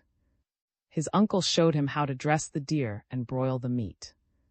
They broiled 2 hindquarters, one for the child and one for his uncle. When the meat was done, they placed it on some bushes to cool. Just then the huge form of the dragon appeared. The child was not afraid, but his uncle was so dumb with fright that he did not speak or move. The dragon took the boy's parcel of meat and went aside with it. He placed the meat on another bush and seated himself beside it. Then he said, "This is the child I have been seeking. Boy, you are nice and fat, so when I have eaten this venison I shall eat you." The boy said, "No, you shall not eat me, and you shall not eat that meat." So he walked over to where the dragon sat and took the meat back to his own seat. The dragon said, "I like your courage, but you are foolish. What do you think you could do?" "Well," said the boy, "I can do enough to protect myself, as you may find out." Then the dragon took the meat again, and then the boy retook it. 4 times in all the dragon took the meat, and after the 4th time the boy replaced the meat. He said, "Dragon, will you fight me?" The dragon said, "Yes, in whatever way you like." The boy said, "I will stand 100 paces distant from you, and you may have 4 shots at me with your bow and arrows, provided that you will then exchange places with me and give me 4 shots. "Good," said the dragon. "Stand up." Then the dragon took his bow, which was made of a large pine tree. He took 4 arrows from his quiver. They were made of young pine tree saplings, and each arrow was 20 feet in length. He took deliberate aim, but just as the arrow left the bow, the boy made a peculiar sound and leaped into the air. Immediately the arrow was shivered into 1,000 splinters, and the boy was seen standing on the top of a bright rainbow over the spot where the dragon's aim had been directed. Soon the rainbow was gone, and the boy was standing on the ground again. 4 times this was repeated, then the boy said, "Dragon, stand here. It is my time to shoot." The dragon said, "All right, your little arrows cannot pierce my first coat of horn, and I have 3 other coats. Shoot away." The boy shot an arrow, striking the dragon just over the heart, and 1 coat of the great horny scales fell to the ground. The next shot another coat, and then another, and the dragon's heart was exposed. Then the dragon trembled but could not move. Before the 4th arrow was shot, the boy said, "Uncle, you are dumb with fear, you have not moved. Come here or the dragon will fall on you." His uncle ran toward him. Then he sped the 4th arrow with true aim, and it pierced the dragon's heart. With a tremendous roar, the dragon rolled down the mountainside down 4 precipices into a canyon below. Immediately storm clouds swept the mountains, lightning flashed, thunder rolled, and the rain poured. When the rainstorm had passed, far down in the canyon below, they could see fragments of the huge body of the dragon lying among the rocks, and the bones of this dragon may still be found there. This boy's name was Apache. Tu taught him how to prepare herbs for medicine, how to hunt, and how to fight. He was the first chief of the Indians and wore the eagle's feathers as the sign of justice, wisdom, and power. To him and to his people, as they were created, gave homes in the land of the West. XX. Unwritten laws of the Apache. Trials. When an Indian has been wronged by a member of his tribe, he may, if he does not wish to settle the difficulty personally, make complaint to the chieftain. If he is unable to meet the offending parties in a personal encounter and disdains to make complaint, anyone may in his stead inform the chief of this conduct, and then it becomes necessary to have an investigation or trial. Both the accused and the accuser are entitled to witnesses, and their witnesses are not interrupted in any way by questions, but simply say what they wish to say in regard to the matter. The witnesses are not placed under oath, because it is not believed that they will give false testimony in a matter relating to their own people. The chief of the tribe presides during these trials, but if it is a serious offense, he asks 2 or 3 leaders to sit with him. These simply determine whether or not the man is guilty. If he is not guilty, the matter is ended, and the complaining party has forfeited his right to take personal vengeance, for if he wishes to take vengeance himself, he must object to the trial which would prevent it. If the accused is found guilty, the injured party fixes the penalty, which is generally confirmed by the chief and his associates. Adoption of children. If any children are left orphans by the usage of war or otherwise, that is, if both parents are dead, the chief of the tribe may adopt them or give them away as he desires. In the case of outlawed Indians, they may, if they wish, take their children with them, but if they leave the children with the tribe, the chief decides what will be done with them, but no disgrace attaches to the children. Salt Lake. We obtained our salt from a little lake in the mountains. This is a very small lake of clear, shallow water, and in the center a small mound arises above the surface of the water. The water is too salty to drink, and the bottom of the lake is covered with a brown crust. When this crust is broken, cakes of salt adhere to it. These cakes of salt may be washed clear in the water of this lake, but if washed in other water will dissolve. When visiting this lake, our people were not allowed to even kill game or attack an enemy. All creatures were free to go and come without molestation. Preparation of a warrior.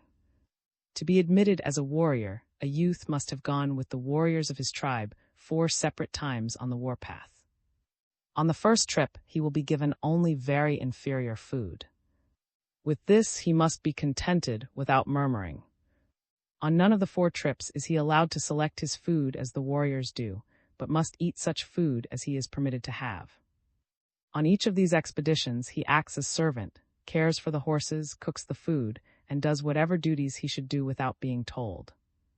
He knows what things are to be done, and without waiting to be told is to do them. He is not allowed to speak to any warrior except in answer to questions or when told to speak. During these 4 wars, he is expected to learn the sacred names of everything used in war, for after the tribe enters upon the warpath, no common names are used in referring to anything appurtening to war in any way. War is a solemn religious matter.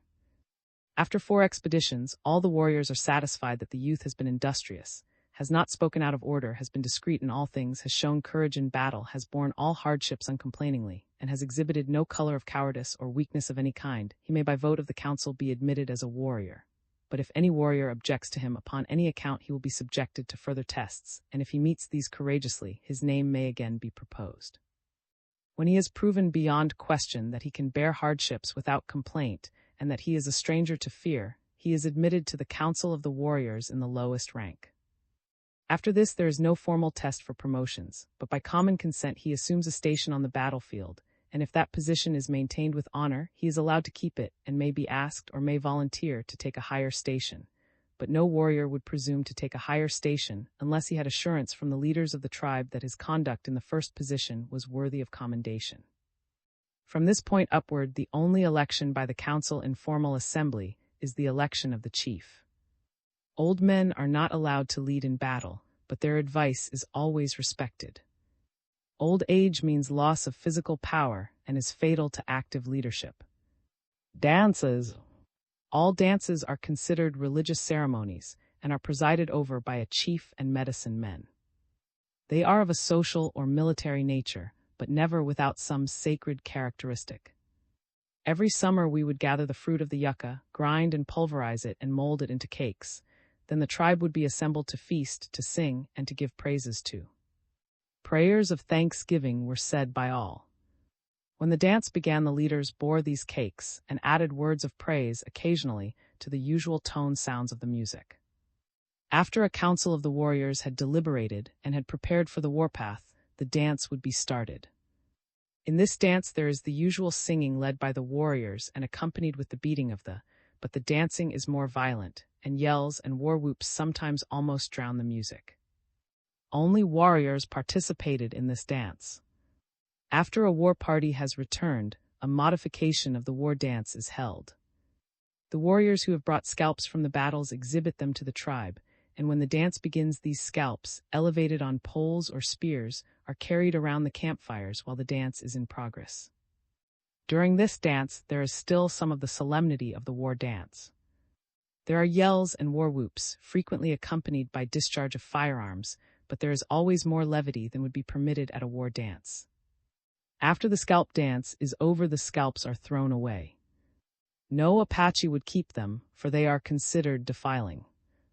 In the early part of September 1905, I announced among the Apache that my daughter, having attained womanhood, should now put away childish things and assume her station as a young lady.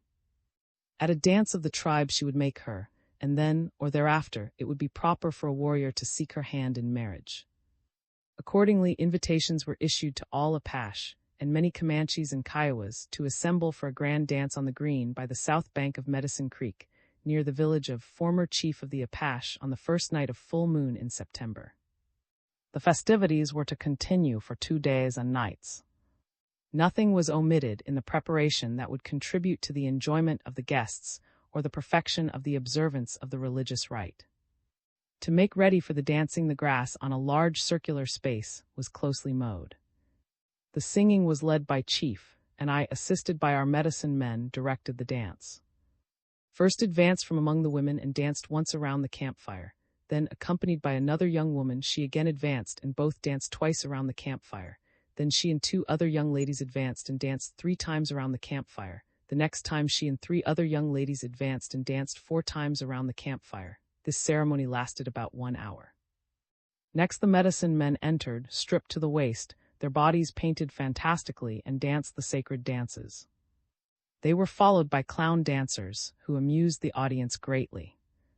Then the members of the tribe joined hands and danced in a circle around the campfire for a long time.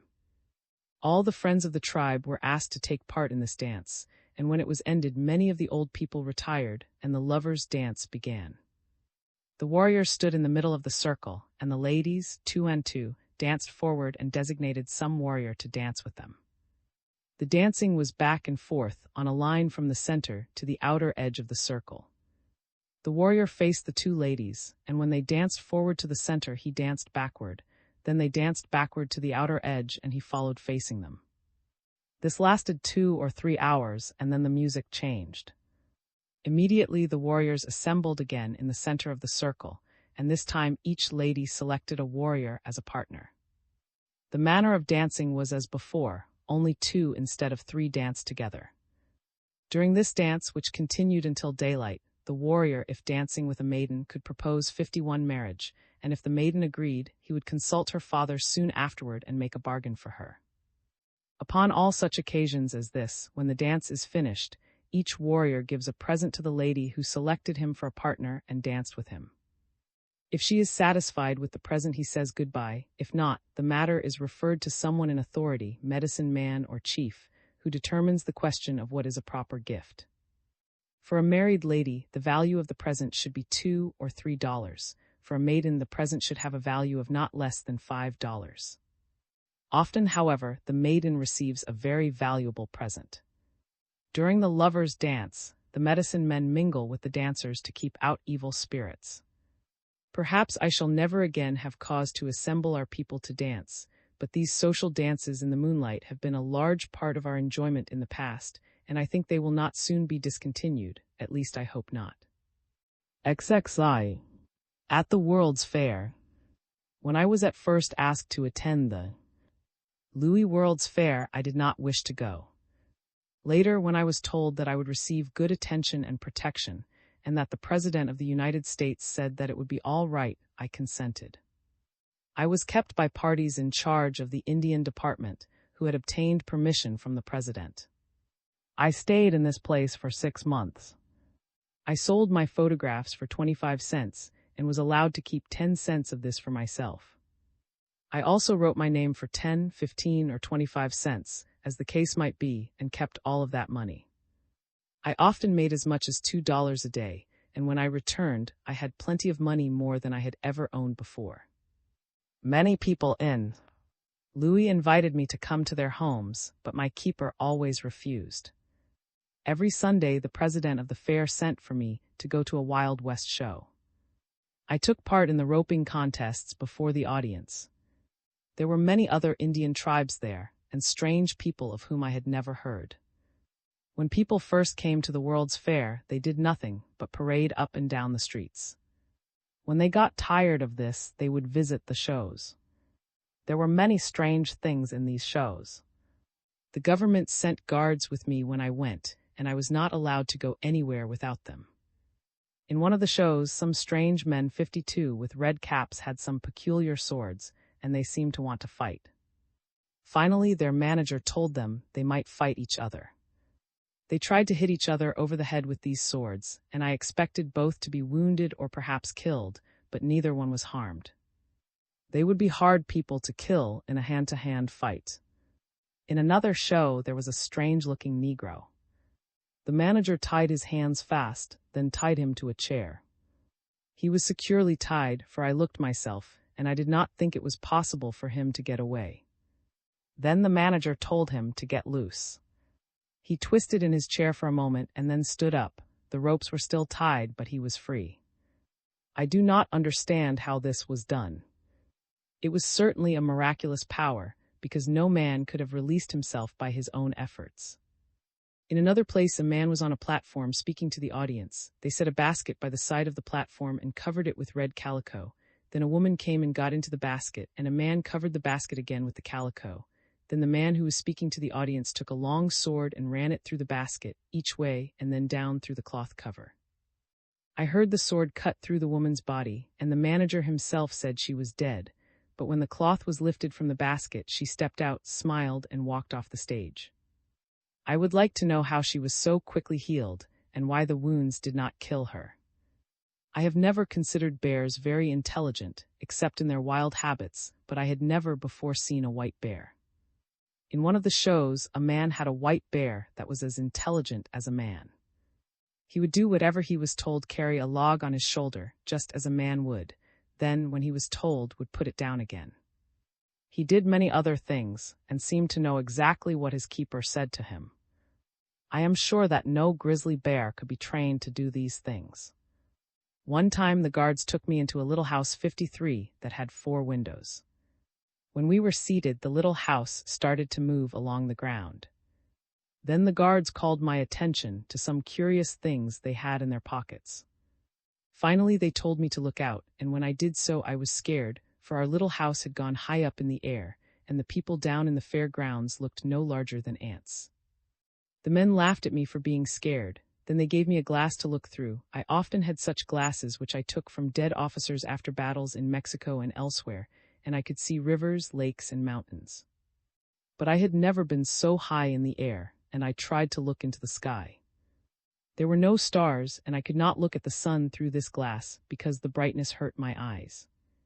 Finally, I put the glass down, and as they were all laughing at me, I too began to laugh. Then they said, "Get out." and when I looked, we were on the street again.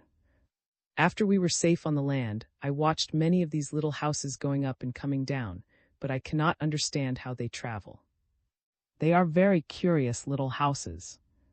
One day we went into another show, and as soon as we were in, it changed into night.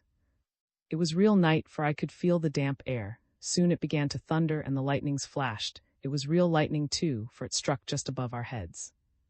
I dodged and wanted to run away, but I could not tell which way to go in order to get out. The guards motioned me to keep still, and so I stayed. In front of us were some strange little people who came out on the platform. Then I looked up again, and the clouds were all gone, and I could see the stars shining. The little people on the platform did not seem in earnest about anything they did, so I only laughed at them. All the people around where we sat seemed to be laughing at me. We went into another place, and the manager took us into a little room that was made like a cage. Then everything around us seemed to be moving. Soon the air looked blue, then there were black clouds moving with the wind.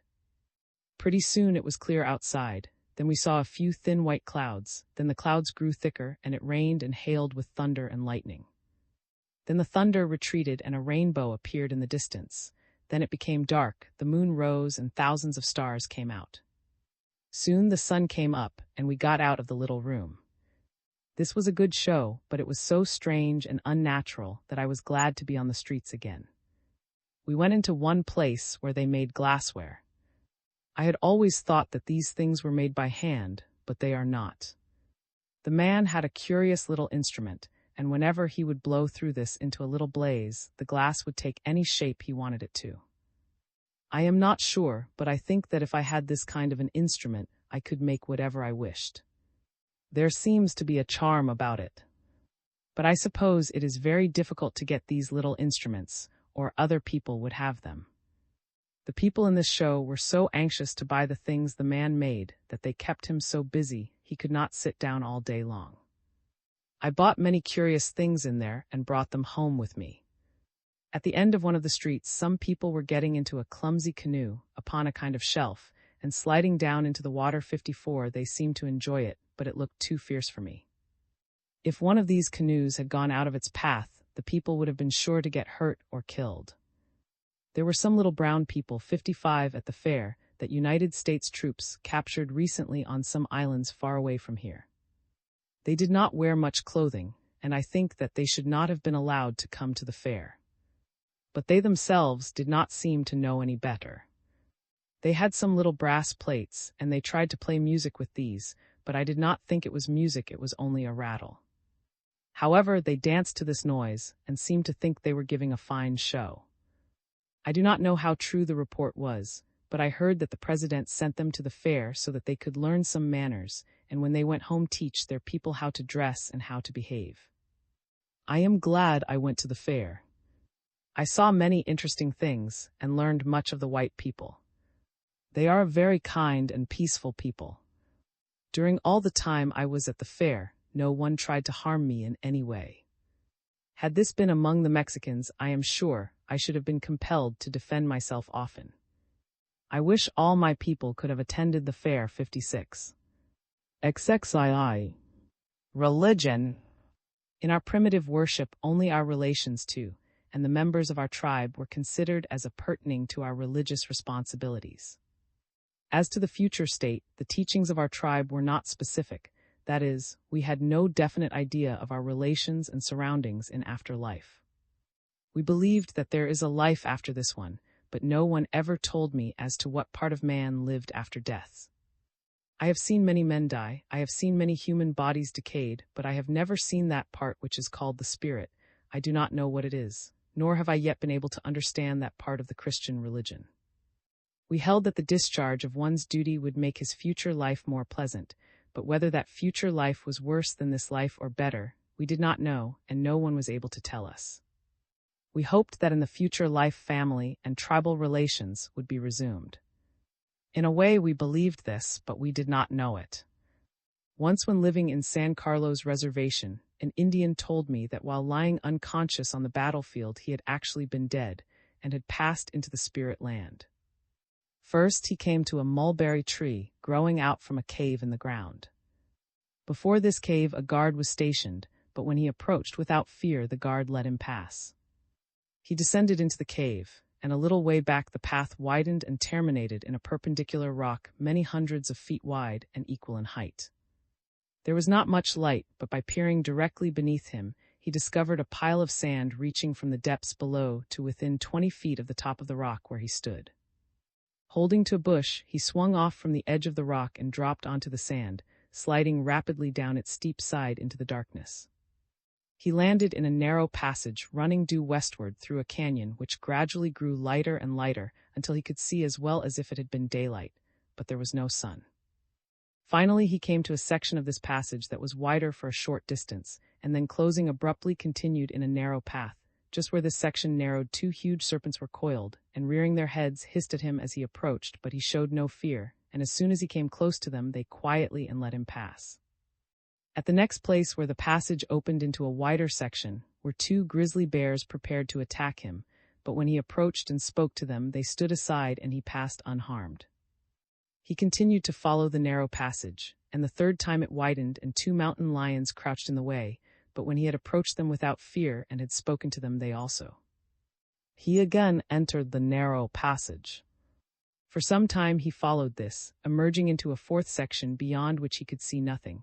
The further walls of this section were clashing together at regular intervals with tremendous sounds, but when he approached them, they stood apart until he had passed. After this he seemed to be in a forest, and following the natural draws which led westward, soon came into a green valley where there were many Indians camped and plenty of game. He said that he saw and recognized many whom he had known in this life, and that he was sorry when he was brought back to consciousness. I told him if I knew this to be true, I would not want to live another day, but by some means, if by my own hands, I would die in order to enjoy these pleasures. I myself have lain unconscious on the battlefield, and while in that condition have had some strange thoughts or experiences, but they are very dim and I cannot recall them well enough to relate them.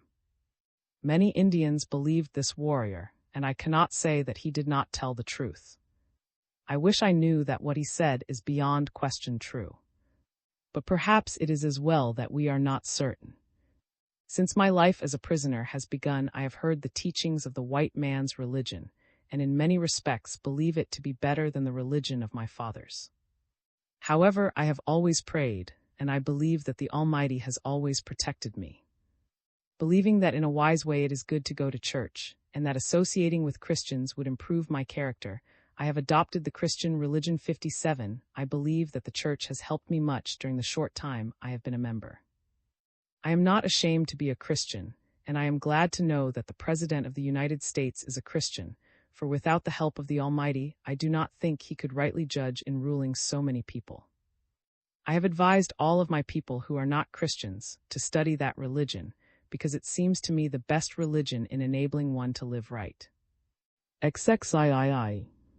Hopes for the future. I am thankful that the President of the United States has given me permission to tell my story. I hope that he and those in authority under him will read my story and judge whether my people have been rightly treated. There is a great question between the Apache and the government. For 20 years we have been held prisoners of war under a treaty which was made with General Miles on the part of the United States government and myself as the representative of the Apache. That treaty has not at all times been properly observed by the government, although at the present time it is being more nearly fulfilled on their part than heretofore. In the treaty with General Miles, we agreed to go to a place outside of Arizona and learn to live as the white people do.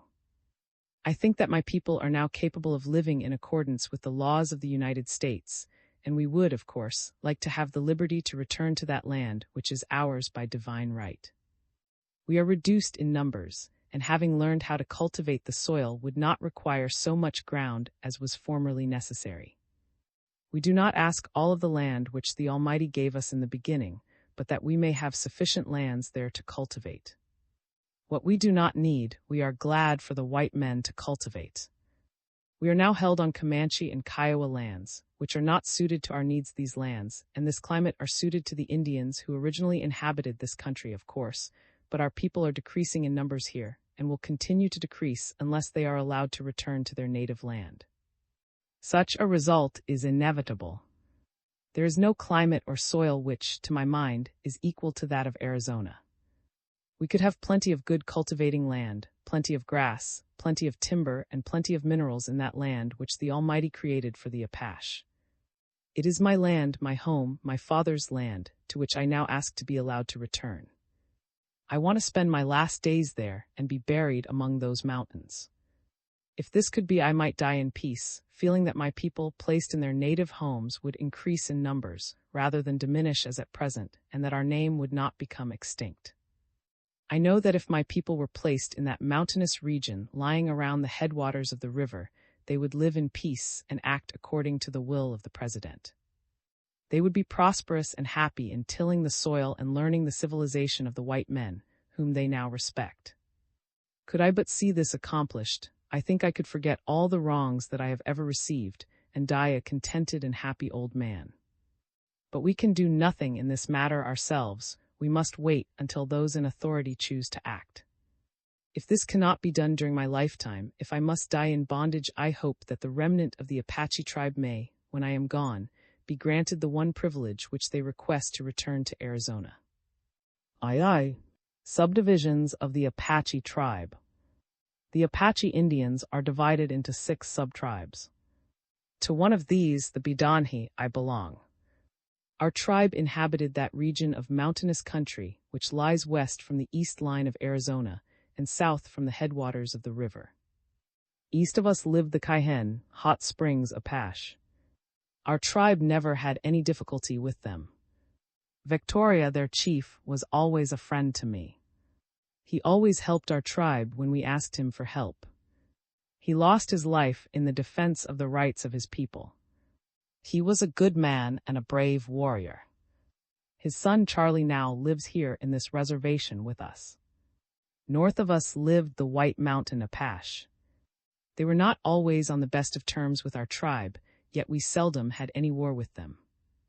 I knew their chief Hashkala personally, and I considered him a good warrior. Their range was next to that of the Navajo Indians, who were not of the same blood as the Apache. We held councils with all Apache tribes, but never with the Navajo Indians. However, we traded with them and sometimes visited them. To the west of our country ranged the Cheyenne Apache. They had 2 chiefs within my time, Kositu and Kodia. They were friendly but not intimate with our tribe. South of us lived the Chiricahua Apache, whose chief in the old days was Cochise and later his son. This tribe was always on the most friendly terms with us. We were often in camp and on the trail together. Who was my companion in arms is now my companion in bondage. To the south and west of us lived the Apache. Their chief was Woe, called by the Mexicans Woe. They were our firm friends. The land of this tribe lies partly in Old Mexico and partly in Arizona 3 Woe, and I often camped and fought side by side as brothers. My enemies were his enemies, my friends his friends. He is dead now, but his son is interpreting this story for me. Still the 4 tribes, and who were fast friends in the days of freedom, cling together as they decrease in number. Only the destruction of all our people would dissolve our bonds of friendship. We are vanishing from the earth, yet I cannot think we are useless or would not have created us. He created all tribes of men, and certainly had a righteous purpose in creating each. For each tribe of men created, he also made a home. In the land created for any particular tribe he placed whatever would be best for the welfare of that tribe. When created the Apache, he also created their homes in the west. He gave to them such grain, fruits, and game as they needed to eat. To restore their health when disease attacked them, he made many different herbs to grow. He taught them where to find these herbs and how to prepare them for medicine. He gave them a pleasant climate, and all they needed for clothing and shelter was at hand. Thus it was in the beginning, the Apache and their homes each created for the other by himself. When they are taken from these homes, they sicken and die. How long for will it be until it is said, there are no Apache? Aye. Early life. I was born in No Canyon, Arizona, June 1829. In that country which lies around the headwaters of the river, I was reared. This range was our fatherland. Among these mountains our wigwams were hidden, the scattered valleys contained our fields, the boundless prairies stretching away on every side were our pastures, the rocky caverns were our burying places. I was fourth five in a family of 8 children, 4 boys and 4 girls. Of that family only myself, my brother, White Horse, and my sister Nada are yet alive. We are held as prisoners of war in this military reservation, Fort Sill. As a babe I rolled on the dirt floor of my father's, hung in my Apache name for cradle at my mother's back, or suspended from the bough of a tree. I was warmed by the sun, rocked by the winds, and sheltered by the trees as other Indian babes. When a child my mother taught me the legends of our people, taught me of the sun and sky, the moon and stars, the clouds and storms. She also taught me to kneel and pray to for strength, health, wisdom, and protection. We never prayed against any person, but if we had aught against any individual, we ourselves took vengeance. We were taught that does not care for the petty quarrels of men. My father had often told me of the brave deeds of our warriors, of the pleasures of the chase, and the glories of the warpath. With my brothers and sisters, I played about my father's home. Sometimes we played at hide-and-seek among the rocks and pines. Sometimes we loitered in the shade of the cottonwood trees or sought a kind of wild cherry while our parents worked in the field. Sometimes we played that we were warriors. We would practice stealing upon some object that represented an enemy, and in our childish imitation often perform the feats of war. Sometimes we would hide away from our mother to see if she could find us, and often when thus concealed go to sleep and perhaps remain hidden for many hours. When we were old enough to be of real service, we went to the field with our parents, not to play but to toil. When the crops were to be planted, we broke the ground with wooden hoes. We planted the corn in straight rows, the beans among the corn, and the melons and pumpkins in irregular order over the field.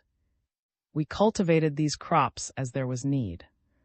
Our field usually contained about 2 acres of ground. The fields were never fenced. It was common for many families to cultivate land in the same valley and share the burden of protecting the growing crops from destruction by the ponies of the tribe or by deer and other wild animals. Melons were gathered as they were consumed. In the autumn, pumpkins and beans were gathered and placed in bags or baskets. Ears of corn were tied together by the husks, and then the harvest was carried on the backs of ponies up to our homes. Here the corn was shelled, and all the harvest stored away in caves or other secluded places to be used in winter. We never fed corn to our ponies, but if we kept them up in the winter time, we gave them fodder to eat. We had no cattle or other domestic animals except our dogs and ponies. We did not cultivate tobacco, but found it growing wild. This we cut and cured in autumn, but if the supply ran out, the leaves from the stalks left standing served our purpose. All Indians smoked, 6 men and women. No boy was allowed to smoke until he had hunted alone and killed large game wolves and bears. Unmarried women were not prohibited from smoking, but were considered immodest if they did so. Nearly all matrons smoked. Besides grinding the corn by hand with stone mortars and pestles for bread, we sometimes crushed it and soaked it, and after it had fermented made from this juice, which had the power of intoxication and was very highly prized by the Indians. This work was done by the squaws and children. When berries or nuts were to be gathered, the small children and the squaws would go in parties to hunt them, and sometimes stay all day. When they went any great distance from camp, they took ponies to carry the baskets. I frequently went with these parties, and upon one of these excursions, a woman named got lost from the party and was riding her pony through a thicket in search of her friends. Her little dog was following as she slowly made her way through the thick underbrush and pine trees. All at once, a grizzly bear rose in her path and attacked the pony. She jumped off and her pony escaped, but the bear attacked her, so she fought him the best she could with her knife. Her little dog, by snapping at the bear's heels and detracting his attention from the woman, enabled her for some time to keep pretty well out of his reach. Finally, the grizzly struck her over the head, tearing off almost her whole scalp. She fell but did not lose consciousness, and while prostrate struck him 4 good licks with her knife, and he retreated. After he had gone, she replaced her torn scalp and bound it up as best she could. Then she turned deathly sick and had to lie down. That night her pony came into camp with his load of nuts and berries, but no rider. The Indians hunted for her, but did not find her until the second day. They carried her home, and under the treatment of their medicine men, all her wounds were healed.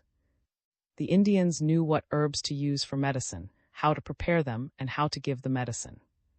This they had been taught by in the beginning, and each succeeding generation had men who were skilled in the art of healing. In gathering the herbs, in preparing them, and in administering the medicine, as much faith was held in prayer as in the actual effect of the medicine. Usually about 8 persons worked together in making medicine, and there were forms of prayer and incantations to attend each stage of the process. 4 attended to the incantations, and 4 to the preparation of the herbs. Some of the Indians were skilled in cutting out bullets, arrowheads, and other missiles with which warriors were wounded. I myself have done much of this, using a common dirk or butcher knife 7. Small children wore very little clothing in winter, and none in the summer. Women usually wore a primitive skirt, which consisted of a piece of cotton cloth fastened about the waist and extending to the knees. Men wore breech cloths and moccasins. In winter they had shirts and leggings in addition. Frequently when the tribe was in camp, a number of boys and girls, by agreement, would steal away and meet at a place several miles distant, where they could play all day free from tasks. They were never punished for these frolics, but if their hiding places were discovered, they were ridiculed. IV. Tribal amusements, manners, and customs. To celebrate each noted event, a feast and dance would be given. Perhaps only our own people, perhaps neighboring tribes would be invited. These festivities usually lasted for about 4 days. By day we feasted, by night under the direction of some chief we danced. The music for our dance was singing led by the warriors and accompanied by beating the buckskin on a hoop. No words were sung, only the tones. When the feasting and dancing were over, we would have horse races, foot races, wrestling, jumping, and all sorts of games, gambling. Among these games, the most noted was the tribal game of foot. It is played as follows. 4 moccasins are placed about 4 feet apart in holes in the ground, dug in a row on one side of the camp, and on the opposite side a similar parallel row. At night a campfire is started between these 2 rows of moccasins, and the players are arranged on sides, 1 or any number on each side. The score is kept by a bundle of sticks, from which each side takes a stick for every point won. First one side takes the bone, a symbol of the white rock used by the eagle in slaying the nameless monster. See Chapter I, puts up blankets between the 4 moccasins and the fire so that the opposing team cannot observe their movements, and then begin to sing the legends of creation. The side having the bone represents the feathered tribe, the opposite side represents the beasts.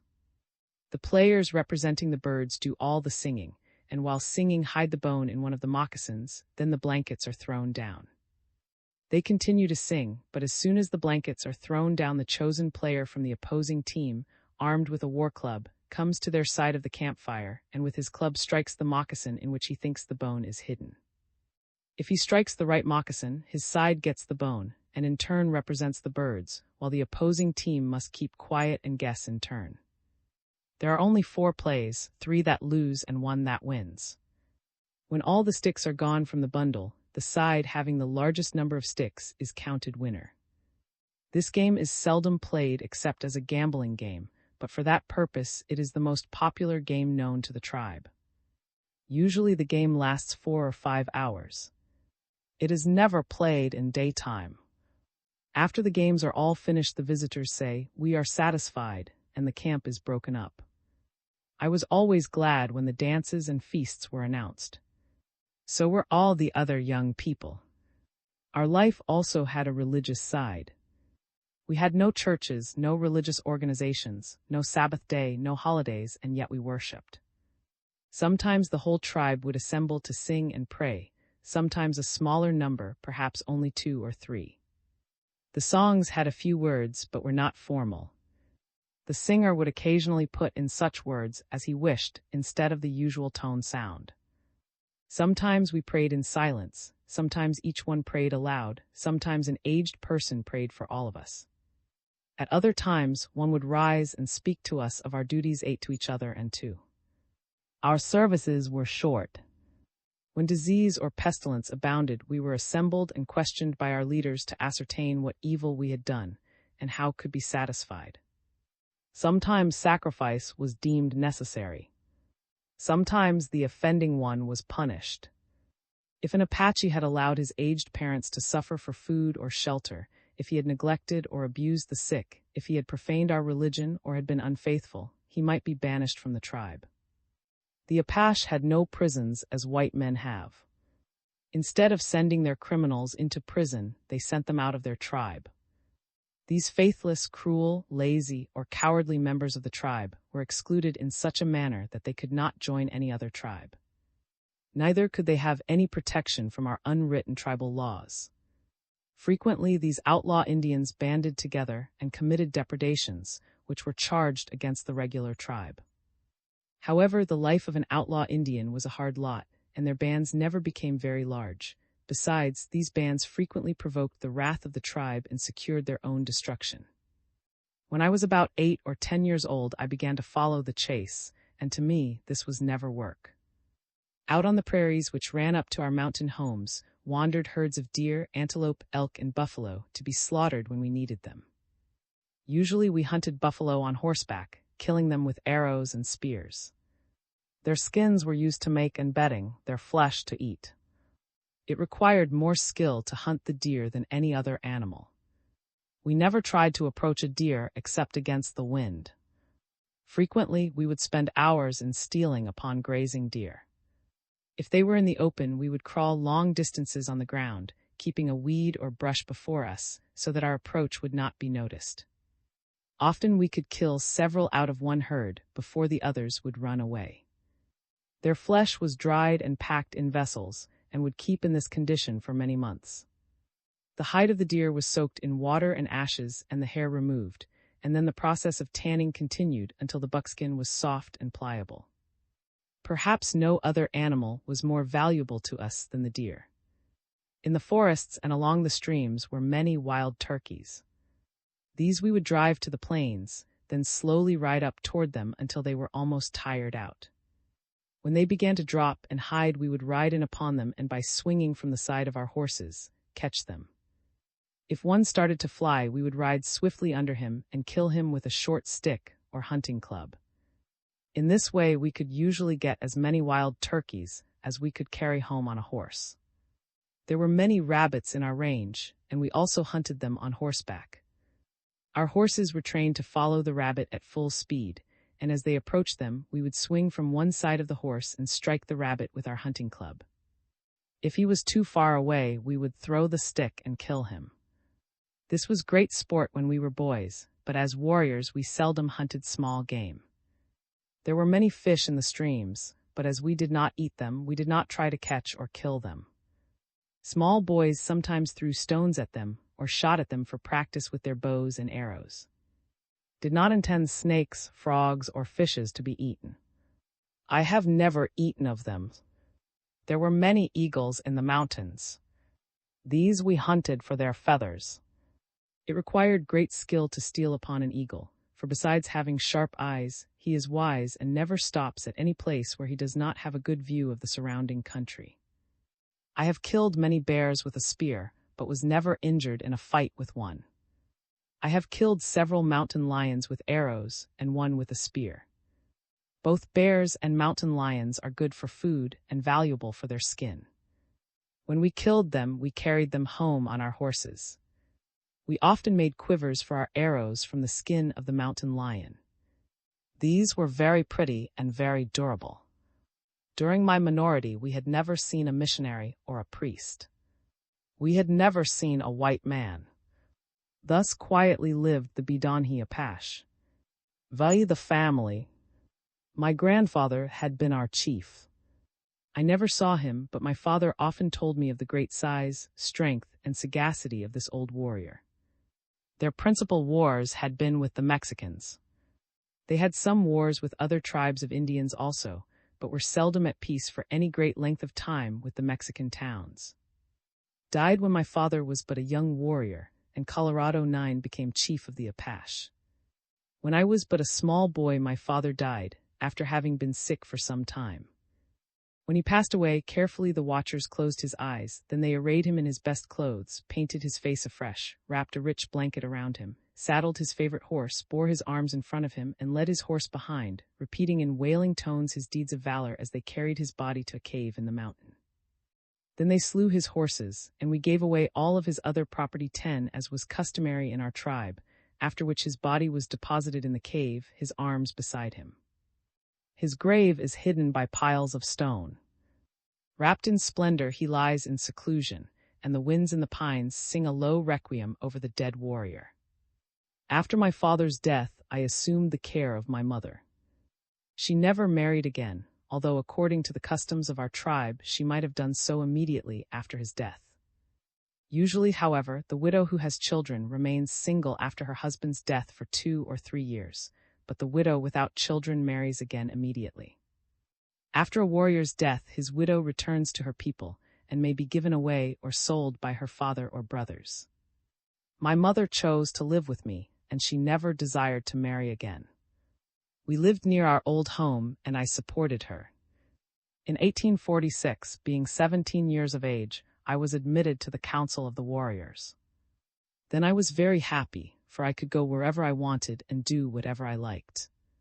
I had not been under the control of any individual, but the customs of our tribe prohibited me from sharing the glories of the warpath until the council admitted me.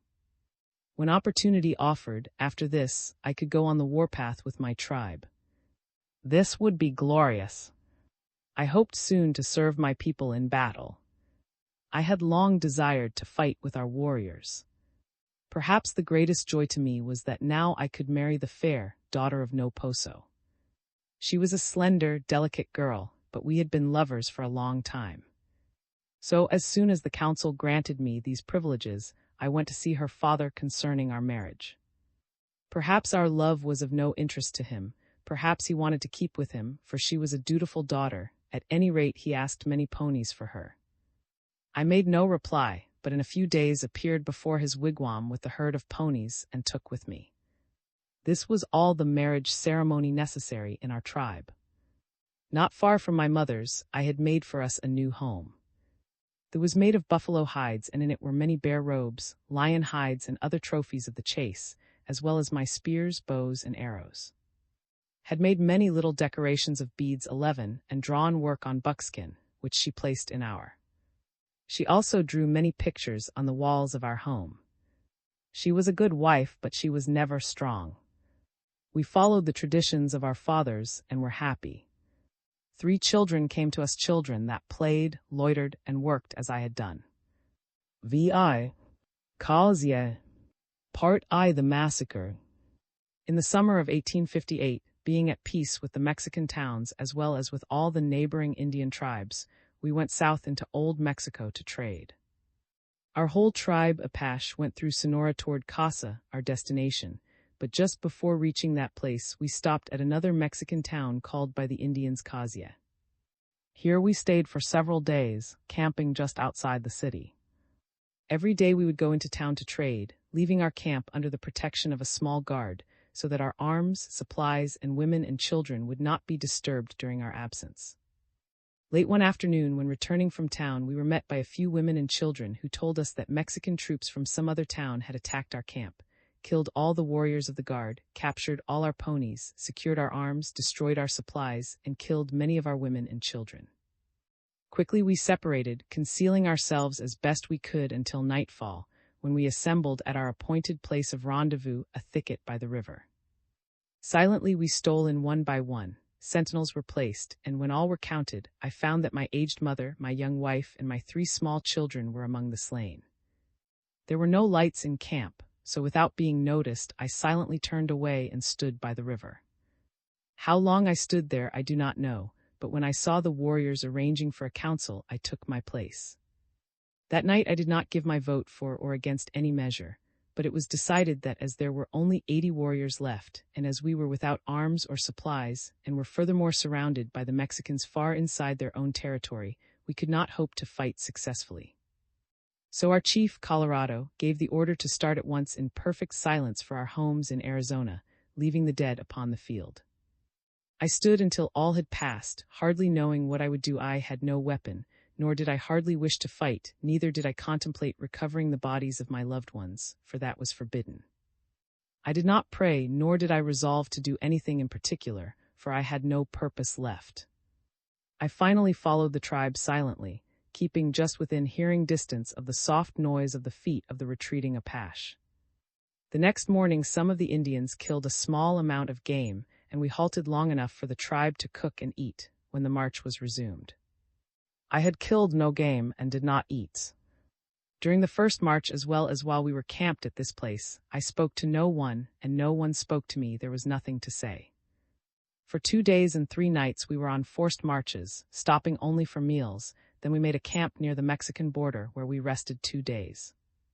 Here I took some food and talked with the other Indians who had lost in the massacre, but none had lost as I had, for I had lost all.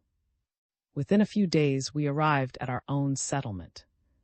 There were the decorations that had made, and there were the playthings of our little ones. I burned 12 them all, even our. I also burned my mother's and destroyed all her property. I was never again contented in our quiet home. True, I could visit my father's grave, but I had vowed vengeance upon the Mexican troopers who had wronged me, and whenever I came near his grave or saw anything to remind me of former happy days, my heart would ache for revenge upon Mexico. Part II. The Revenge.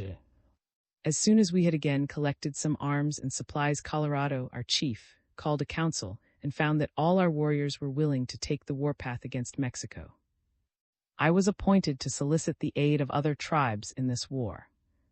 When I went to the Chiricahua Apache, Cochise, their chief, called a council at early dawn. Silently the warriors assembled at an open place in a mountain dell and took their seats on the ground, arranged in rows according to their ranks. Silently they sat smoking. At a signal from the chief I arose and presented my cause as follows. Kinsmen, you have heard what the Mexicans have recently done without cause. You are my relatives, uncles, cousins, brothers. We are men the same as the Mexicans are. We can do to them what they have done to us. Let us go forward and trail them. I will lead you to their city. We will attack them in their homes. I will fight in the front of the battle. I only ask you to follow me to avenge this wrong done by these Mexicans. Will you come? It is well, you will all come. Remember the rule in war: men may return or they may be killed. If any of these young men are killed, I want no blame from their kinsmen, for they themselves have chosen to go.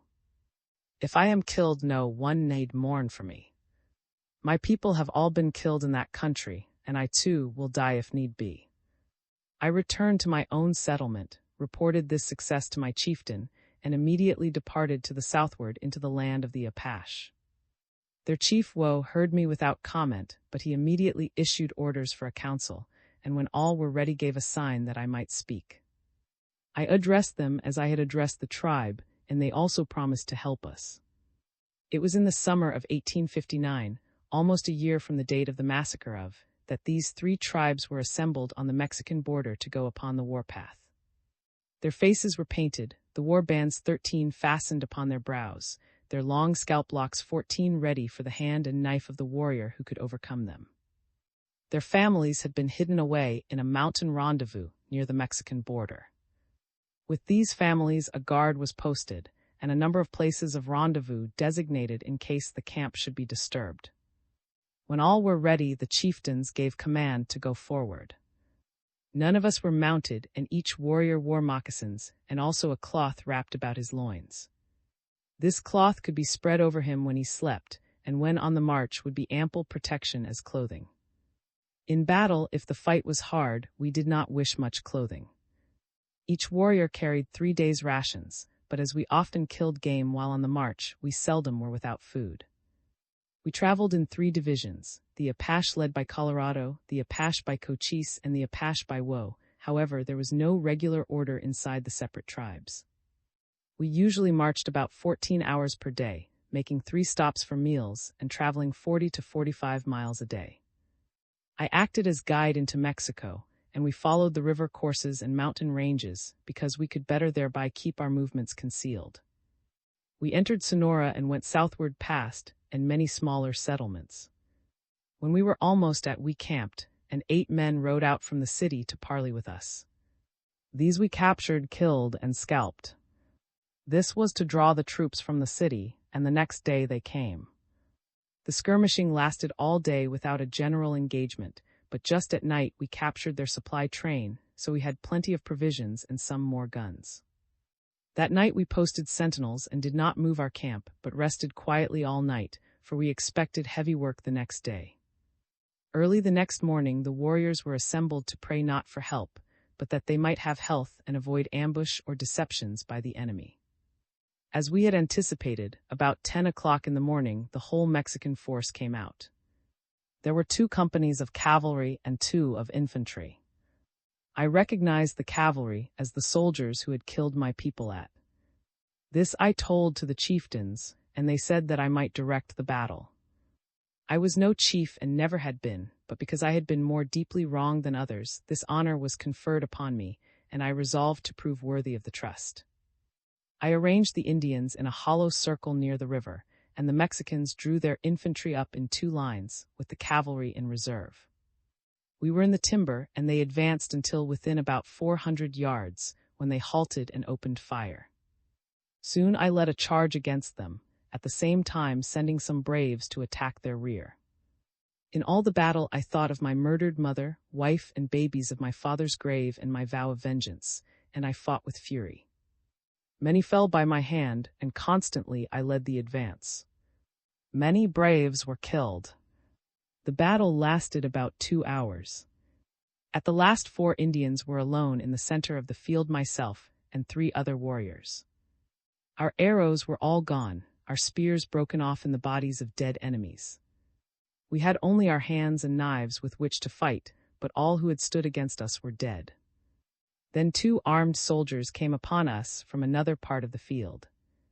They shot down 2 of our men, and we, the remaining 2, fled toward our own warriors. My companion was struck down by a saber, but I reached our warriors, seized a spear, and turned. The one who pursued me missed his aim and fell by my spear. With his saber I met the trooper who had killed my companion, and we grappled and fell. I killed him with my knife and quickly rose over his body, brandishing his saber, seeking for other troopers to kill. There were none, but the Apache had seen. Over the bloody field, covered with the bodies of Mexicans, rang the fierce Apache war whoop.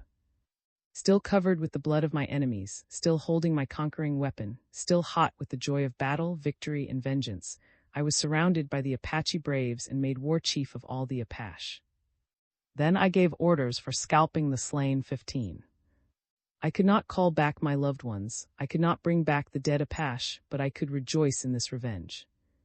The Apache had avenged the massacre of Kasia. VII. Fighting under difficulties. All the other Apache were satisfied after the battle of, but I still desired more revenge. For several months we were busy with the chase and other peaceful pursuits. Finally I succeeded in persuading 2 others warriors, and to go with me to invade the Mexican country. We left our 16 families with the tribe and went on the warpath. We were on foot and carried 3 days' rations. We entered Mexico on the north line of Sonora and followed the Sierra Mountains to the south end of the range. Here we decided to attack a small village. I do not know the name of this village. At daylight we approached from the mountains. 5 horses were hitched outside. We advanced cautiously, but just before we reached the horses, the Mexicans opened fire from the houses. My 2 companions were killed. Mexicans swarmed on every side, some were mounted, some were on foot, and all seemed to be armed. 3 times that day I was surrounded, but I kept fighting, dodging, and hiding. Several times during the day while in concealment I had a chance to take deliberate aim at some Mexican, who, gun in hand, was looking for me. I do not think I missed my aim either time. With the gathering darkness, I found more time to retreat toward Arizona. But the Mexicans did not quit the chase. Several times the next day mounted Mexicans tried to head me off. Many times they fired on me, but I had no more arrows, so I depended upon running and hiding, although I was very tired. I had not eaten since the chase began, nor had I dared to stop for rest. The second night I got clear of my pursuers, but I never slackened my pace until I reached our home in Arizona. I came into our camp without booty, without my companions, exhausted but not discouraged. The wives and children of my 2 dead companions were cared for by their people. Some of the Apache blamed me for the evil result of the expedition, but I said nothing. Having failed, it was only proper that I should remain silent. But my feelings toward the Mexicans did not change. I still hated them and longed for revenge. I never ceased to plan for their punishment, but it was hard to get the other warriors to listen to my proposed raids. In a few months after this last adventure, I persuaded 2 other warriors to join me in raiding the Mexican frontier. On our former raid, we had gone through the Apache range into Sonora. This time we went through the country of the N and entered the Sierra Madre Mountains. We traveled south, secured more rations, and prepared to begin our raids. We had selected a village near the mountains, which we intended to attack at daylight. While asleep that night, Mexican scouts discovered our camp and fired on us, killing 1 warrior. In the morning, we observed a company of Mexican troops coming from the south. They were mounted and carried supplies for a long journey. We followed their trail until we were sure that they were headed for our range in Arizona.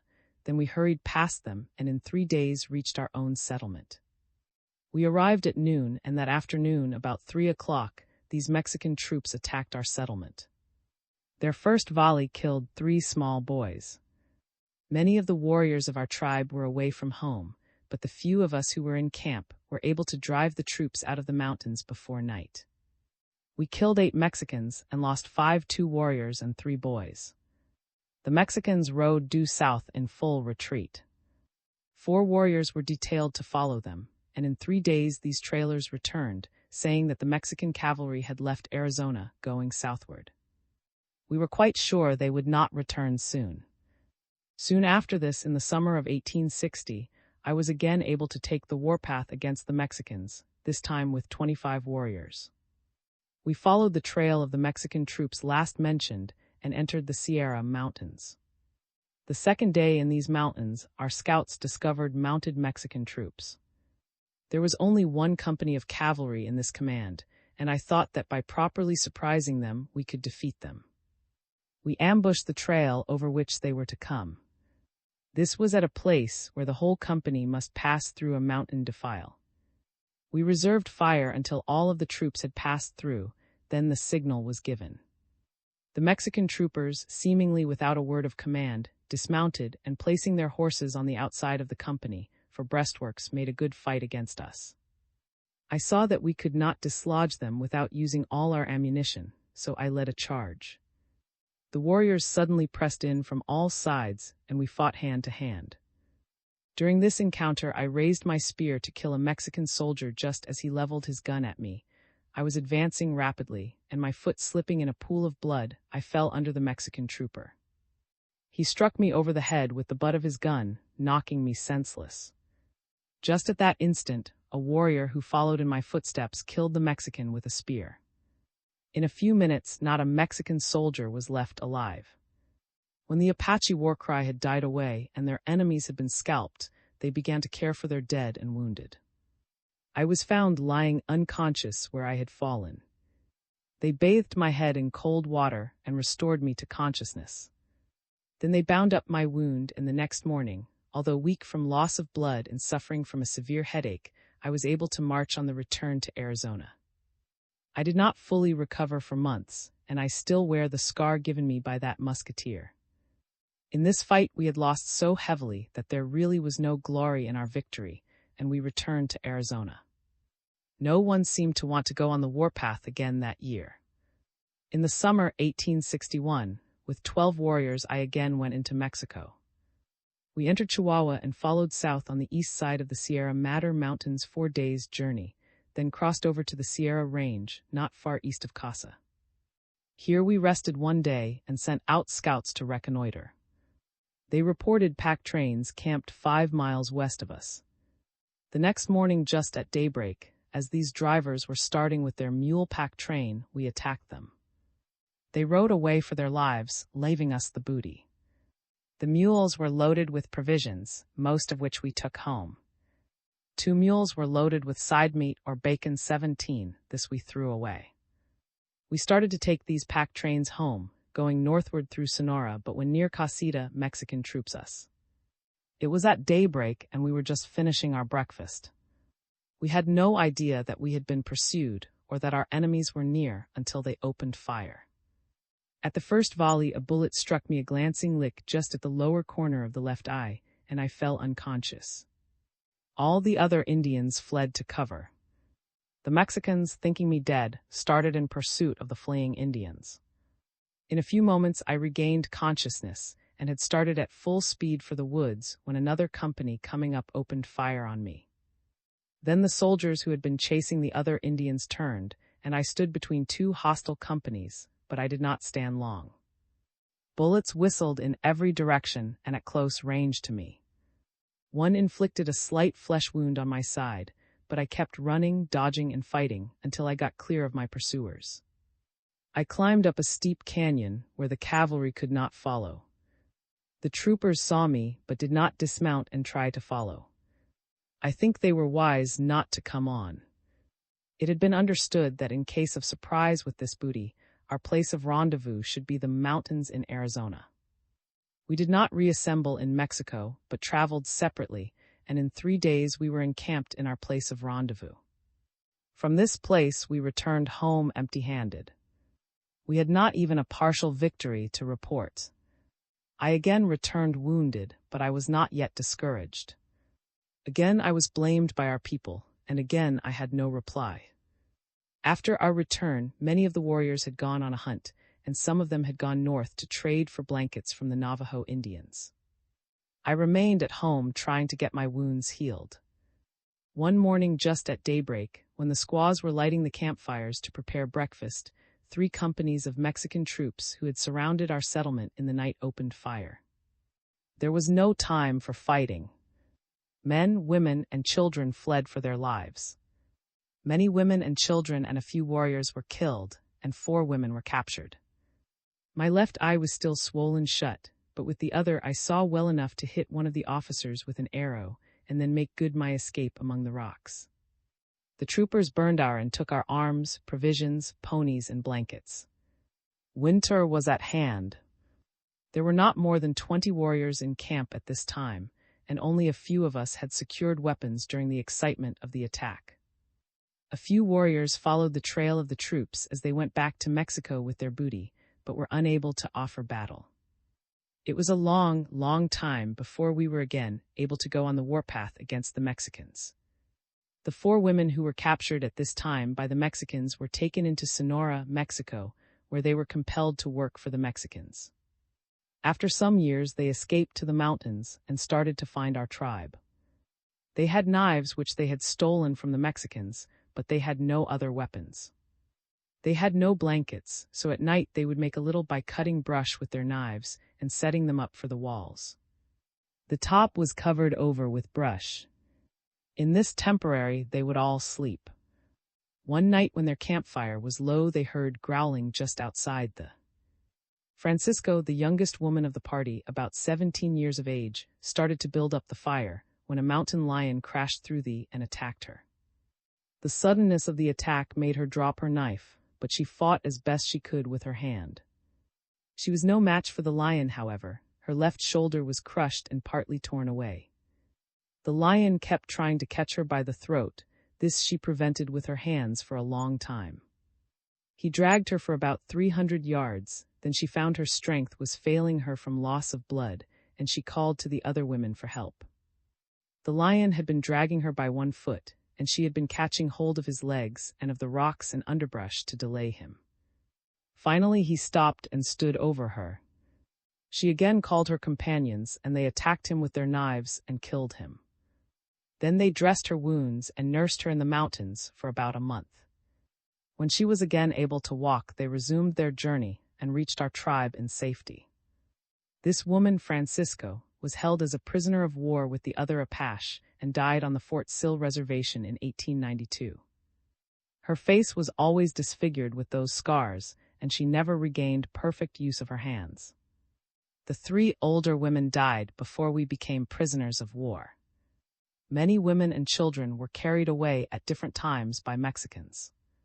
Not many of them ever returned, and those who did underwent many hardships in order to be again united with their people. Those who did not escape were slaves to the Mexicans, or perhaps even more degraded. When warriors were captured by the Mexicans, they were kept in chains. 4 warriors who were captured once at a place north of Casa, called by the Indians, were kept in chains for a year and a half, when they were exchanged for Mexicans whom we had captured. We never chained prisoners or kept them in confinement, but they seldom got away. Mexican men, when captured, were compelled to cut wood and herd horses. Mexican women and children 18 were treated as our own people. VIII. Raids that were successful. In the summer of 1862, I took 8 men and invaded Mexican territory. We went south on the west side of the Sierra Madre Mountains for 5 days, then in the night crossed over to the southern part of the Sierra Range. Here we again camped to watch for pack trains. About 10 o'clock next morning, 4 drivers, mounted, came past our camp with a pack mule train. As soon as they saw us, they rode for their lives, leaving us the booty. This was a long train and packed with blankets, calico, saddles, tinware, and loaf sugar.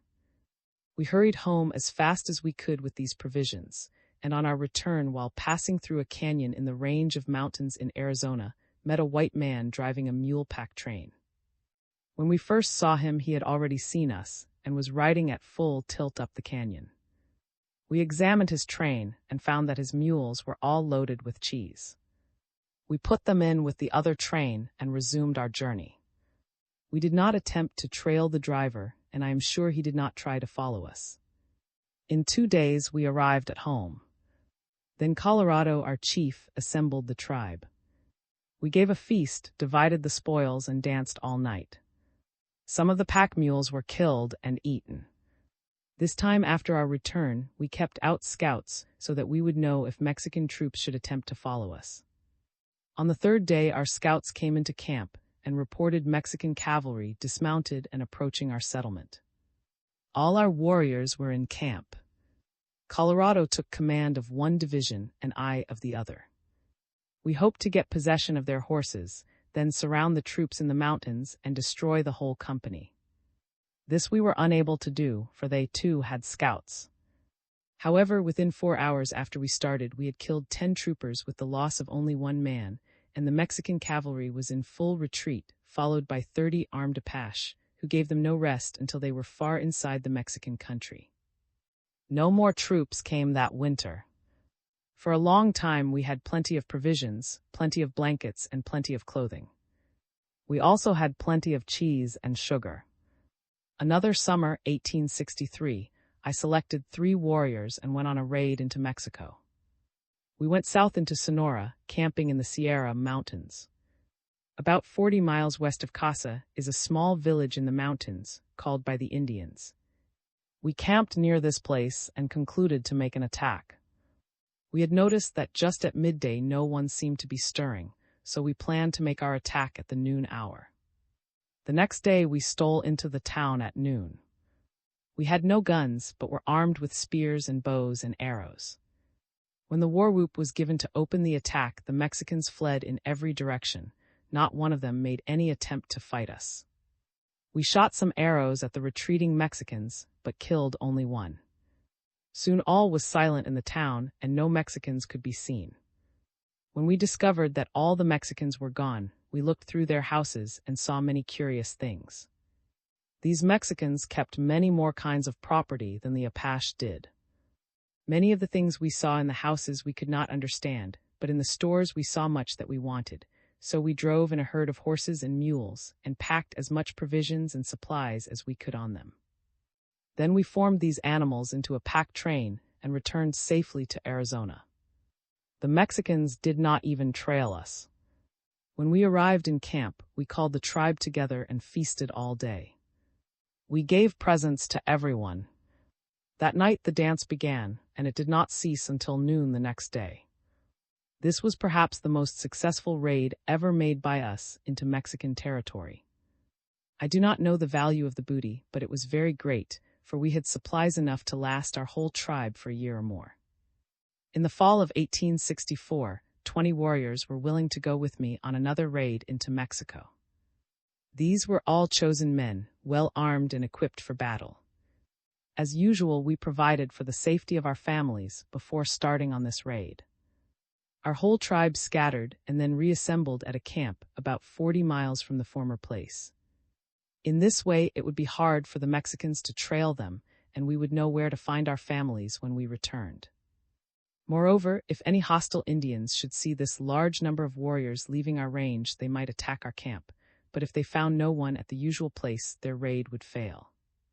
We went south through the Apache Range, entered Sonora, Mexico, at a point directly south of Tombstone, Arizona, and went into hiding in the Sierra Mountains.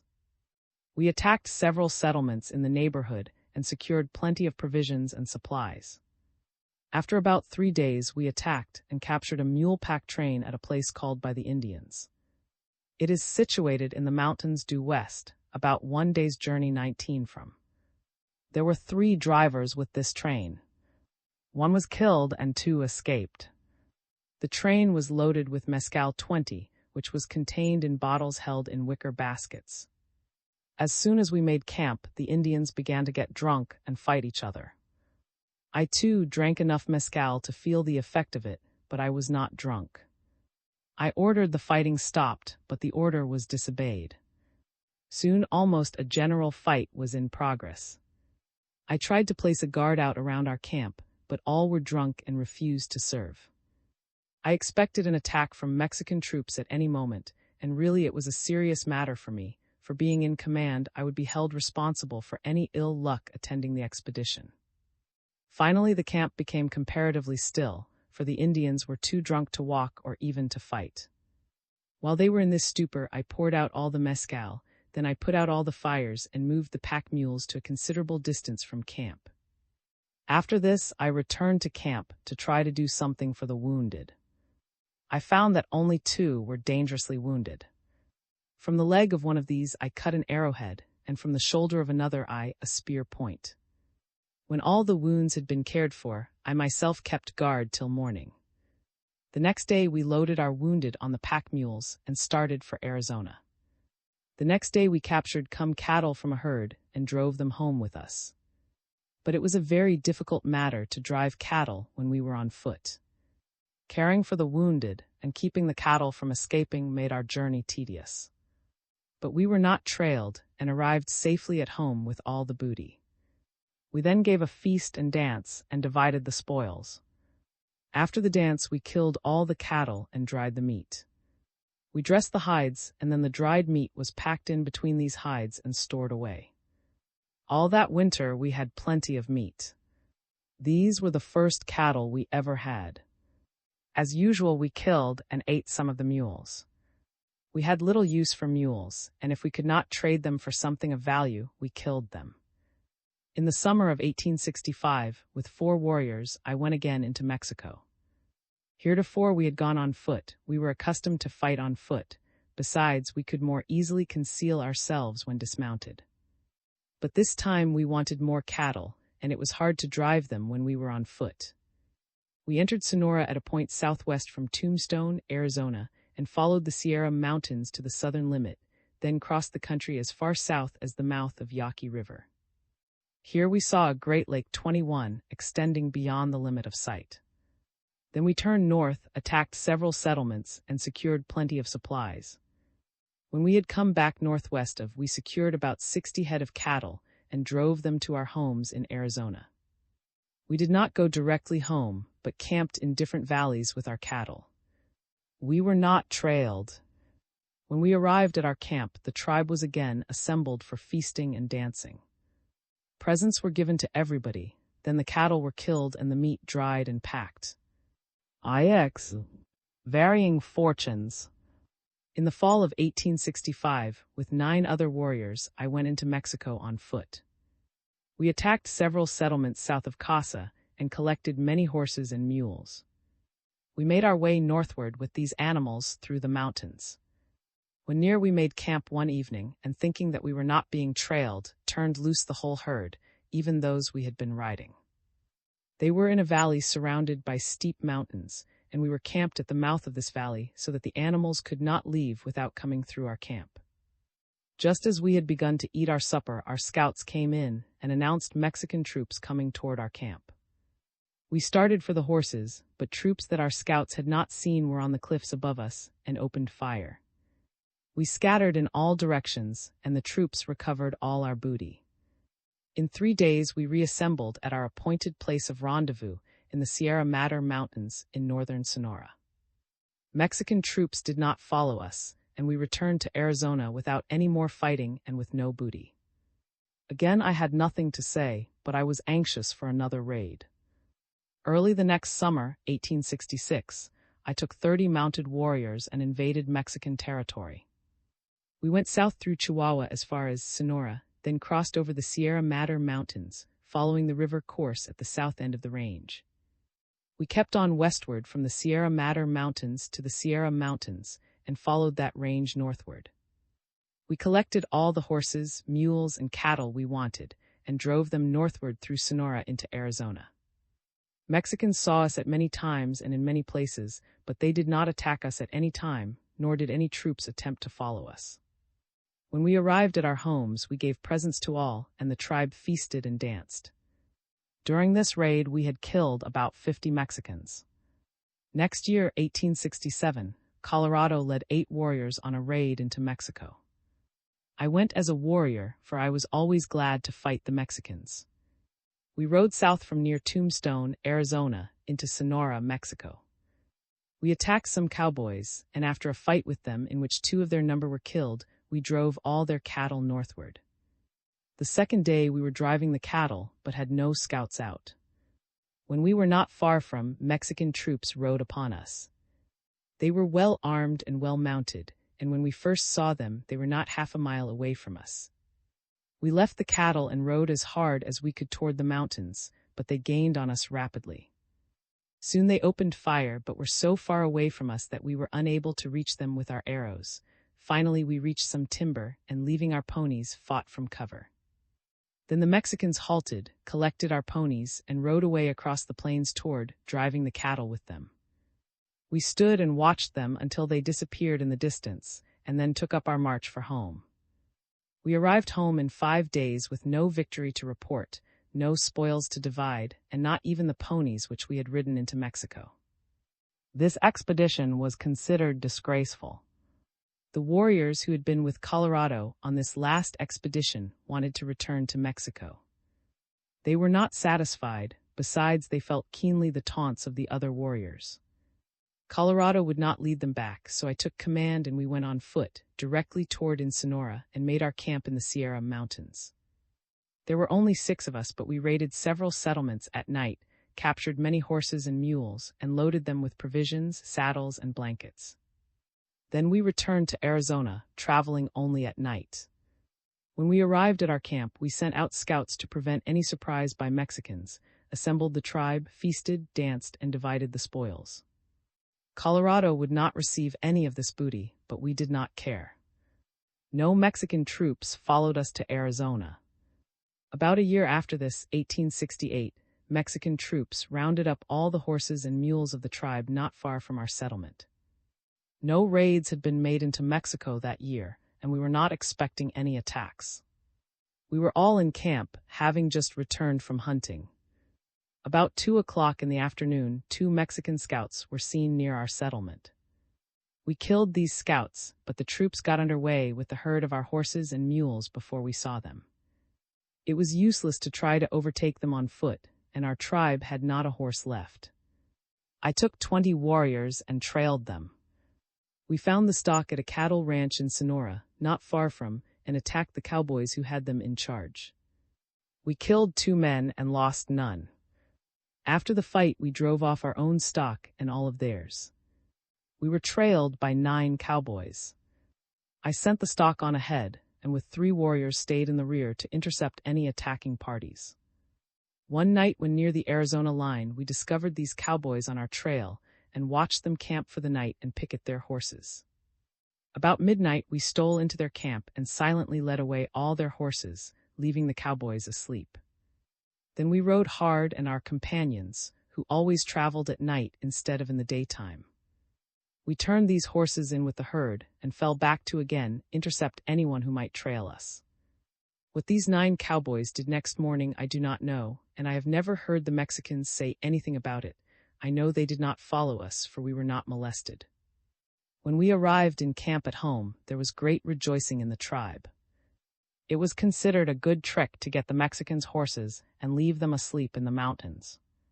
It was a long time before we again went into Mexico or were disturbed by the Mexicans.